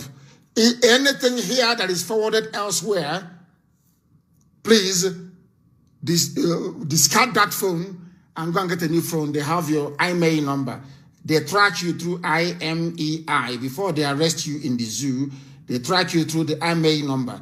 Any phone that has IMEI number is trackable. And how do you stop them from tracking you? Ask yourself, how can I stop the zoo from tracking me? The only way you can stop them from tracking you is not to make a call over your phone. That is number one. And number two, please, once you get a phone, make sure that your WhatsApp and your Signal number is not the same number as the SIM card inside your phone. Make sure it is not the same SIM card. Let's say that your number ends with +234 946 871 420, for instance. That is the SIM card you are using to buy data. There's one in your phone. Your WhatsApp number must not be this number. It should be another number. You can get and make sure that the number, the SIM card you're using inside your phone, as much as possible, try to make it not to be your own. Don't register it in your name. And make sure that the other number that you're also using as your WhatsApp is not registered in your name. Some of you can do exchanges, swap it around, so that the number of your WhatsApp, the number of your Signal is not the same number that you have inside your phone. If you make calls via your phone and you call direct, you dial direct to speak to somebody, they will track you using the IMEI number of your phone, which is the unique number to every mobile phone in the world. But if you resist the temptation of calling direct and call only via social media, and especially not Skype, Skype is not encrypted. You have to call through Signal, Telegram, and WhatsApp. Only use those for your calls. Once you do it, you have bypassed them. They can no longer track you. They can no longer come to your house to arrest you, because they only come to your house to arrest you Because once an informant will sue me, once an informant gives them your number, say if you call this number, you will get to Okechukwu. What they do is that they put that in their computer, in their laptop, and they track, they now start looking for the nearest tower to that very person. Once they find the tower, they can now narrow down to your house and they arrest you. But if they only have your WhatsApp line, and that WhatsApp line is not in a SIM card in any phone anywhere, they can never ever get you, not in 1,000,000,000 years. If somebody asks you, oh, please, can I call you? Give me your number. You give them your WhatsApp number, you give them your Signal number, you give them your Telegram number, which is not the same number on your phone. And your Signal number, your WhatsApp number, your Telegram number can be the same number. It doesn't matter. It can be the same number. That is how you minimize tracking, and that is how you minimize them coming to arrest you in the middle of the night. And if you see the army arresting anybody, you raise the alarm, block the road so they cannot leave that day. Now you say that Yam Junction arresting innocent young people, block every exit, block it and start shouting that they must bring them down. They'll release them. But if they take them and you keep quiet, they will continue. So you don't know. Stop writing rubbish to me. You see them arresting people, you attack them to make them to stop. And I don't want anybody to be arrested from Yam Zone today. Go there, please, and make sure that those people are released. Attack them and kill them. And if they do not release them, start the burning of police stations again. Start it. That's any language to understand. Chinedu, can you hear me? Yes, good morning, Mazi. Good morning to you. And where are you calling from? I am calling from Iguacha. What is happening there today? What is happening there today? Mazi, there was a little rainfall and we are okay. We are okay here. I want to comment on the lecture you just gave to us now. I am very, very happy. We keep strengthening you for the enlightenment and for the good things you've been doing for us. Yes, I thought that the only people that are illiterate are those that did not go to school. But I just came... Yes, sir. Go ahead, Mr. Ben. I thought that the illiterates we have in Nigeria, I thought they are the only ones that didn't go to school. But I didn't know that Nigeria... Nothing much. We are okay here. No, you are listening. How can you be responding to me via the radio? You are listening to me. I'm talking to you on the phone. And you're getting your responses from the radio. That is why you lost concentration. I would have loved to hear what you have to say. But next time, please, try to focus and try to concentrate. People are saying, what is the number? Let me please write it down. You're listening. Not when you're listening on Facebook. You have heard it before. And you're asking for the same number again. I'll give it to you. Put in star. If you want to know if the DSS is tracking your phone, put in star. Put in hash, write 6-1, and then put in hash again. You click send, and a message will appear on your phone if any of the things are forwarded. If they forward anything from your phone without your knowledge or notice, then you know you are in trouble. Pastor Jack, who gives us regular updates, is calling from Lagos. The world is listening. You may proceed. Thank you, my leader. Good morning from here, my leader. Good morning. Pastor Jack, once again calling from Lagos. Although so far as of today, Lagos is calm. People are not yet out for protest. I believe there is strategizing because yesterday there were certain arrangements to hit the road today. But that arrangement did not manifest very well. That was why people were not yet on the road today. Having said that, I just wanted to contribute a little bit to the issue of this hacking. Somebody can, if you want to make use of one number, both on your WhatsApp, and they also want to make use of it as a regular line. What you do, you use ordinary phone that is not WhatsApp enabled, or that does not have GPS, or that does not have internet enabled. So when you insert it in that smaller phone, they cannot be able to track you no matter what they do. They can also make use of no, but that phone, when you remove the battery from that phone and you look at the panel where you have the serial number, you will see the IMEI number. You will see the IMEI number, which is the IMEI. No, listen to me. IMEI. That is what people did. People say, oh, go and buy a local phone. They won't track you. Any phone that has IMEI number, they will find you. They will ping, because whenever you make a call, it bounces off the nearest tower. They will ping you, and they will get the tower the signal is coming from, and they will get you. Why do you think that top terrorists do not use phone? They send people to go and deliver messages. They use couriers to deliver the messages, because any phone you use has, there is only one phone that has no IMEI number, and the World Intelligence Agencies pressured Nokia to stop producing it. You know that old Nokia it's called 310, or is it 330? I don't know what it's called. You know, 3310. Nokia 3310 is the only phone in the world that cannot be tracked. Nokia, only if you are using Nokia 3310, that old Nokia, you can make as many calls as possible.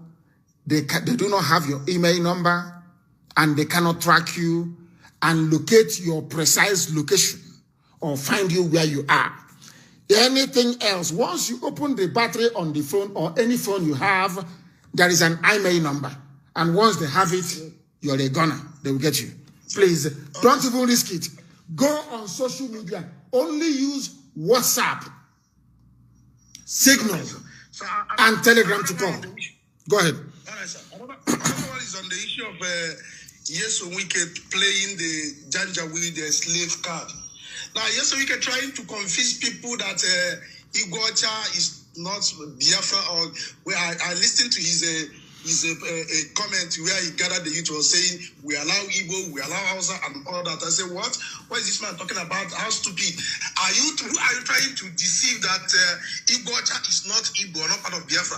In fact, from where I come from, mainly in Ohaji, the same dialect I speak, is the same language Apani speak, the same language Omerelu speak, down to Elele. So what are you saying? And all these people we are separated down to Iguacha, and we are telling us that Iguacha people are not Igbo or not Biafra. What are you talking about?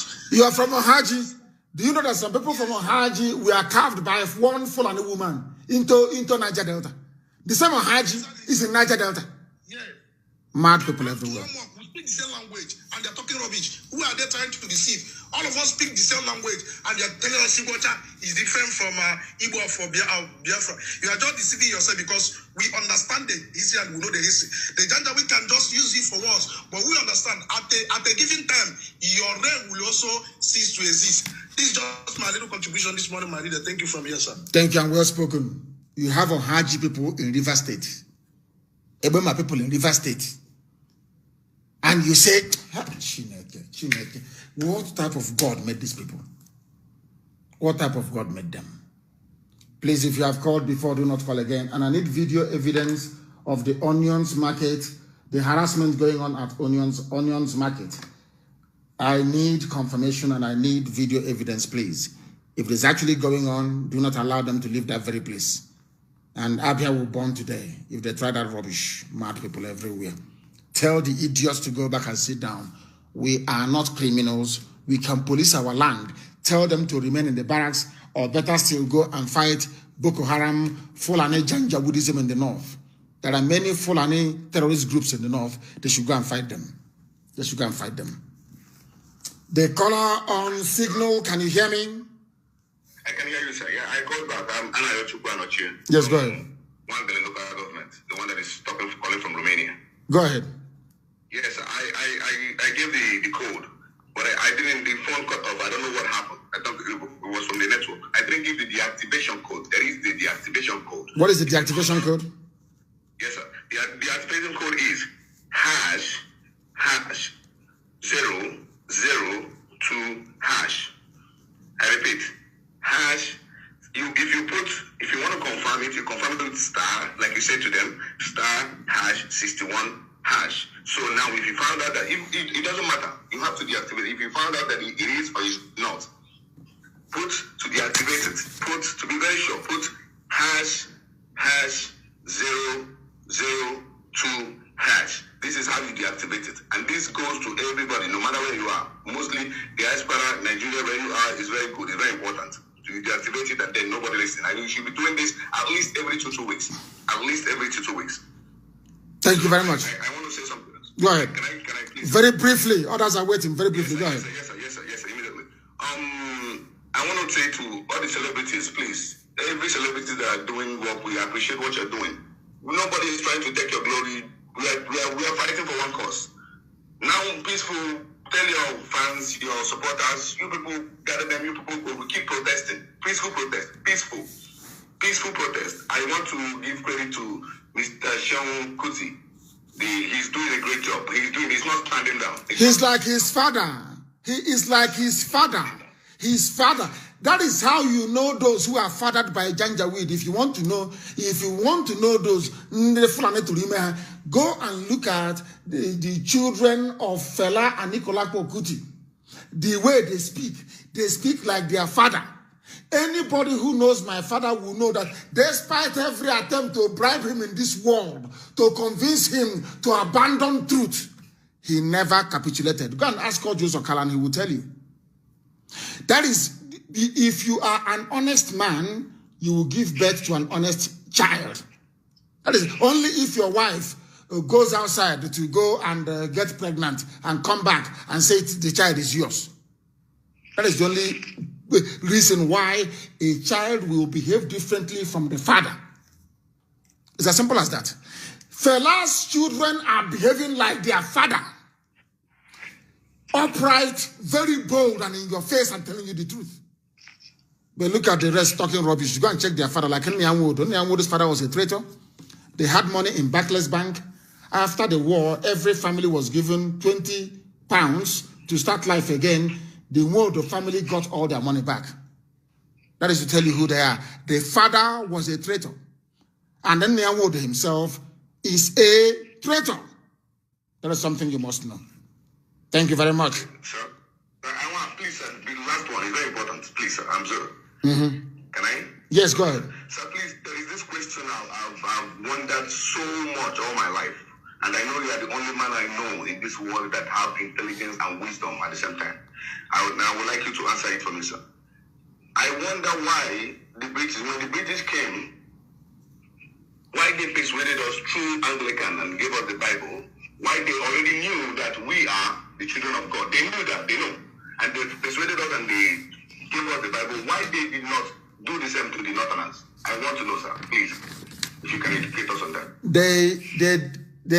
Because they know that we would not accept Islam, that's number one. And number two is because they knew that if you go through the Old Testament, most of the things in the Old Testament is what we do on a day-to-day basis. So it was easier to convince us. When they went to the north, the emirs told them, you are not going to touch our religion and our way of life. We don't want to go to school. We don't want to go to your school. That's why you have Boko Haram, which is a rejection of Western education.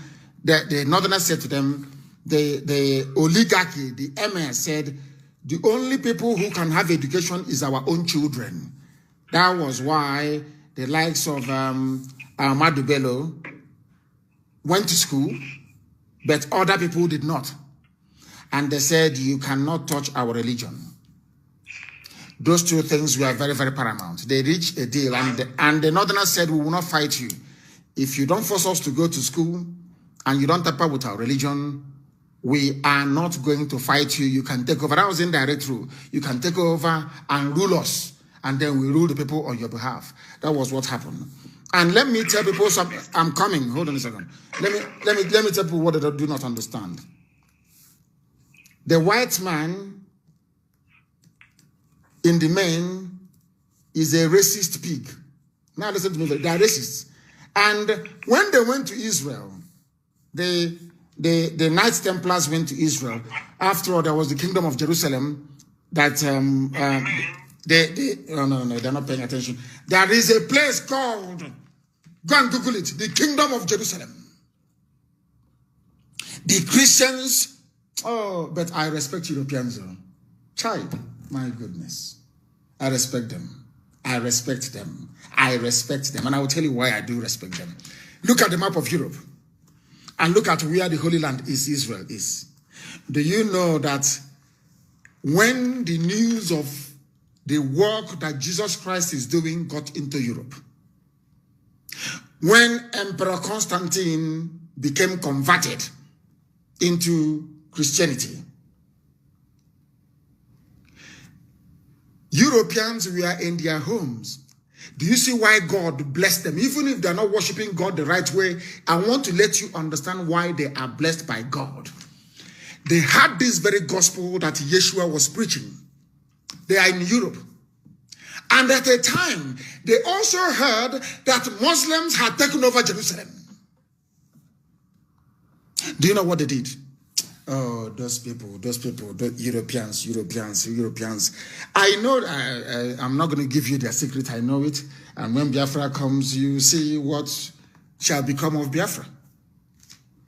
Do you know what they organized their armies? Volunteers. They asked for, they said that the house of God has been taken over by Muslims. They rallied all over Europe. All noble men, even kings, brought out their children to go to liberate Jerusalem. They know that Israel was surrounded by Muslims everywhere, from Lebanon all the way to Egypt. Israel is somewhere in the middle, not minding that all these brave, noble men, young men, some of them took their wives with them. They embarked on a march to liberate Jerusalem. And as soon as they did it, God blessed Europe in such a way that it is astonishing. That is why they lead the whole world in everything. Every other person, even China, the technology that China has today, they copy from the West. They copy from Europe and from USA, from Canada. That was why God blessed them. And I want you to understand this. When they heard that the house of God has been taken over by Muslims, they said it can never happen. They organized themselves, and let me shock you, they did not use the ship. They trekked. They used their legs, those that came from Scotland, those that came from England. They converged in France and decided to make their, led by a French royal noble family, not royal, noble family of France, from where King Bedouin came from. Go and watch the movie Kingdom of Heaven. It is a bit distorted. It's not true, but it's a bit true. Just go and watch it. You know what they did, these people? They used their legs. They walked all the way. They trekked across Europe all the way from France to Turkey. They fought in Turkey. They were killed. Oh, those people are brave. Europeans are brave. I'm telling you. They fought in Turkey. Tried to liberate Constantinople. That was under siege. They fought and they fought and they fought the sultans. They fought them until they reached the truce. Despite the fact that many of them were killed, more reinforcements were coming. If you ask them where they are going, they said they are going to liberate Jerusalem, the city of God. And they are not Jews. They are not Israelites. These are ordinary Caucasian Europeans. Most of them are uncircumcised. But they received the gospel of Yeshua. Because St. Paul said to them, you don't have to be circumcised to be accepted as a child of God through the grace of Jesus Christ. That was where Apostle Paul messed up completely. He messed up totally. Whereas God said it is compulsory for you to be my child, you must be circumcised. Paul said no. By the grace, you don't need circumcision to be a good person. By the grace of Jesus Christ, you can be accepted into the body of Christ, not of God. And then through Christ, you can now come to God. But the traditionalists, like some of us, are saying, no, you must be circumcised. That is an order from God. On the 8th day, you must circumcise your child. Even if you don't do it on the 8th day, if you want to come close to God, you must be circumcised. Apostle Paul said something different. So the Europeans bought into what Apostle Paul said. So most of them that went were not circumcised even. But they still had God in their heart. They said, Apostle Paul said to them, you are circumcised in the heart. You don't need physical manifestation of your circumcision to be a child of God. And they set out to go to Jerusalem. And they were fighting wars. You know the funniest thing, as they die, as they are going, as we are dying today, as we are protesting, as they die, as they are going, many more people are joining them. Many more are joining them. They fought all the way from Turkey, Anatolia. They fought all the way from Anatolia. They fought through Lebanon. They fought through parts of Syria. These are Europeans, though. Some from Scotland, some from England, some from Wales, some from Ireland. Noble children of noble men and women. These are the crowned heads of Europe, sending their children to do what they felt was the will of God. And they came into Jerusalem. And they drove away the Arabs from Jerusalem. And they started the kingdom of Jerusalem under a French noble family that now became the king of Jerusalem, Bedouin. Go and read it up. And they held Jerusalem for over 100 years until the armies of Salahuddin, who is a Muslim, but he is from Kurdistan. Salahuddin is from Kurdistan, the Kurdish part of Iraq, the most celebrated Muslim Islamic general of all time. The most celebrated. But he was a noble man. No, he was a pious man, a noble man. He was also a very kind man as well. He defeated the armies of Guy de Lusignan, who took over the kingdom of Jerusalem as the king by marrying the sister of King Bedouin. I think the second or the third, Isabella. He was a drunkard. He desecrated the house of God and broke the agreement between King Baldwin and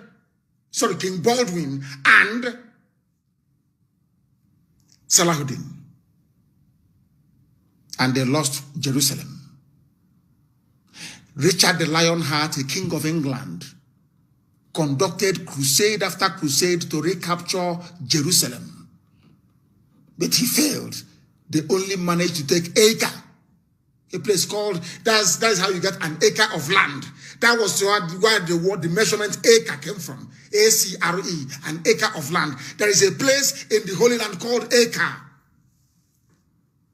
The English king, Richard the Lionheart, took it from the Muslims. They fought and fought and fought to enter into Jerusalem. It was not possible. God saw the heart of a white man from Europe and said, your heart is clean. Although you were a bit messed up in the head, you love me, and I will give you everything you want. That's how God is. Every glory he gave to Europe.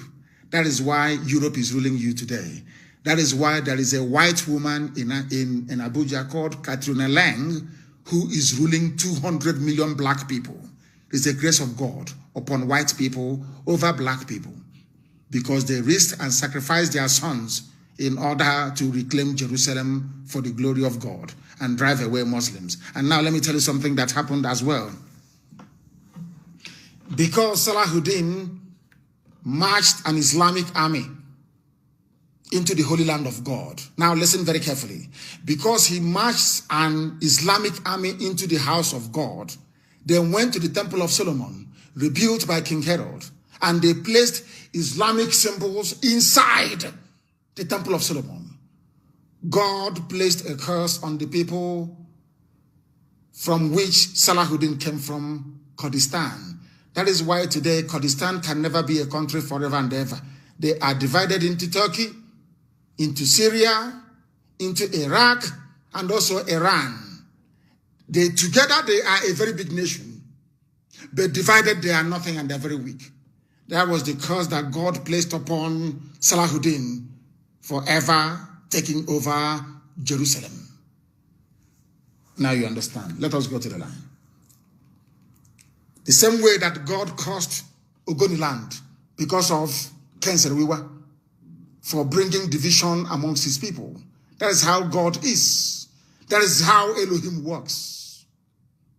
Because Europe got up and said, it is an affront that the house of God, this gospel we've been hearing, that Muslims came there, they sacrificed their sons and marched with leg, not sheep, with leg, all the way from France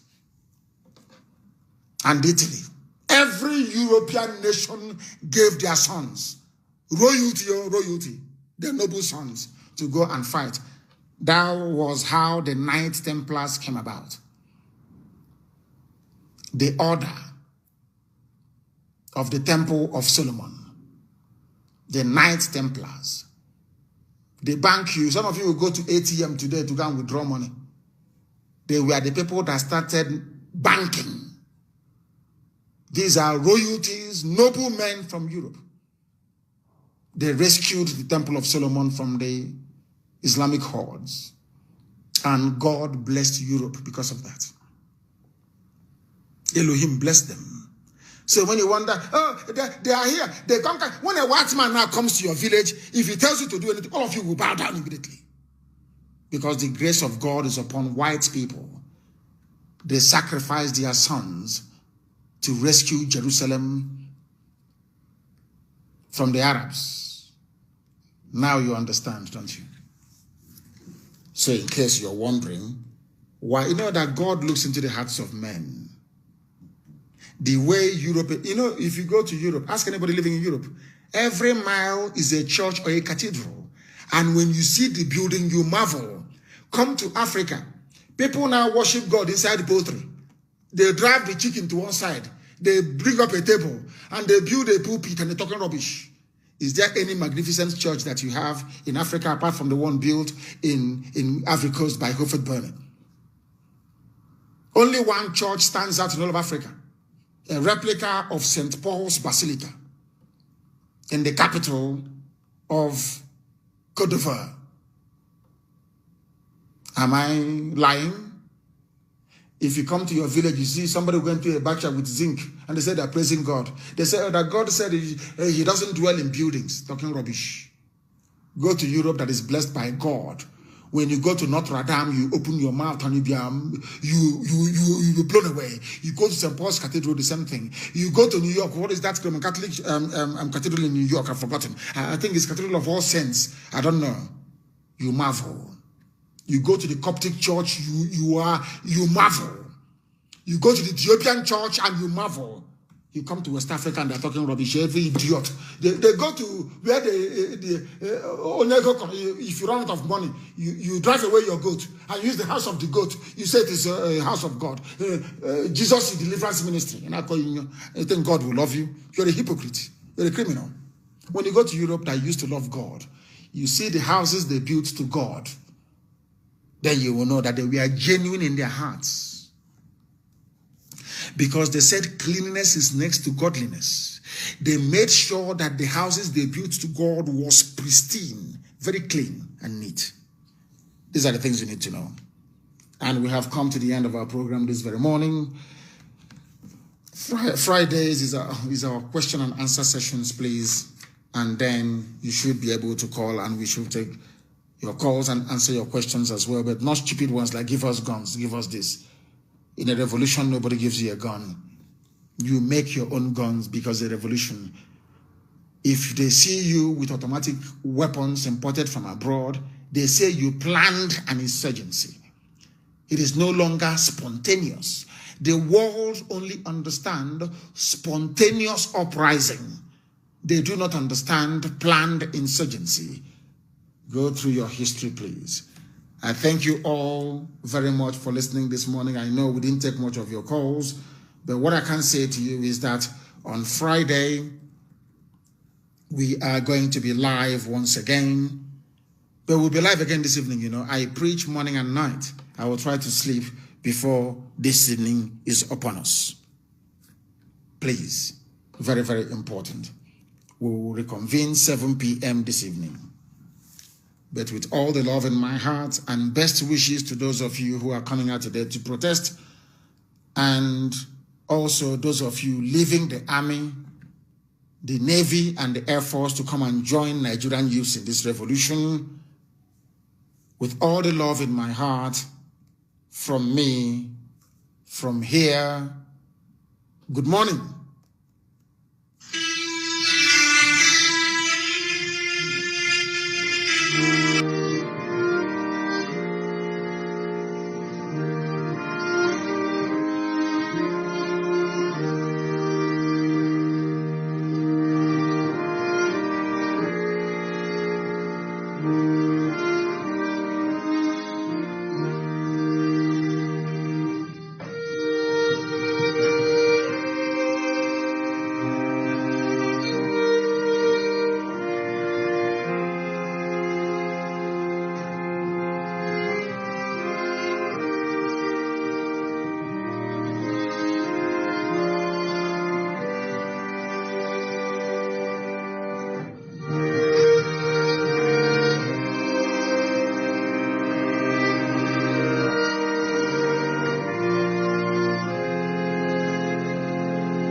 Another Savior, holy, holy, holy, holy, Adimebujuku. Another Savior, holy, holy, holy, holy, Adimebujuku. Well, this is OBM. This is dedicated to the gallant heroes of the Nigerian Biafra War and IPOB families all over the world. I remember the Nigerian Biafran War, in the thickness of the Biafra genocide. Hey, one man revived the vanishing hope to life. Let the great Biafran army to fight, and they were singing out, holy, holy, holy, holy, all the men will do is another Savior. They were singing out, holy, holy, holy, holy, all the men will do is another Savior. Holy, holy, holy, holy, all the men will do is another Savior. Many years after the genocide, whoa, yet another great leader has risen up now. Oh, and he's leading the Biafrans to victory. In your Madika, Yabika Kokwanam Noah.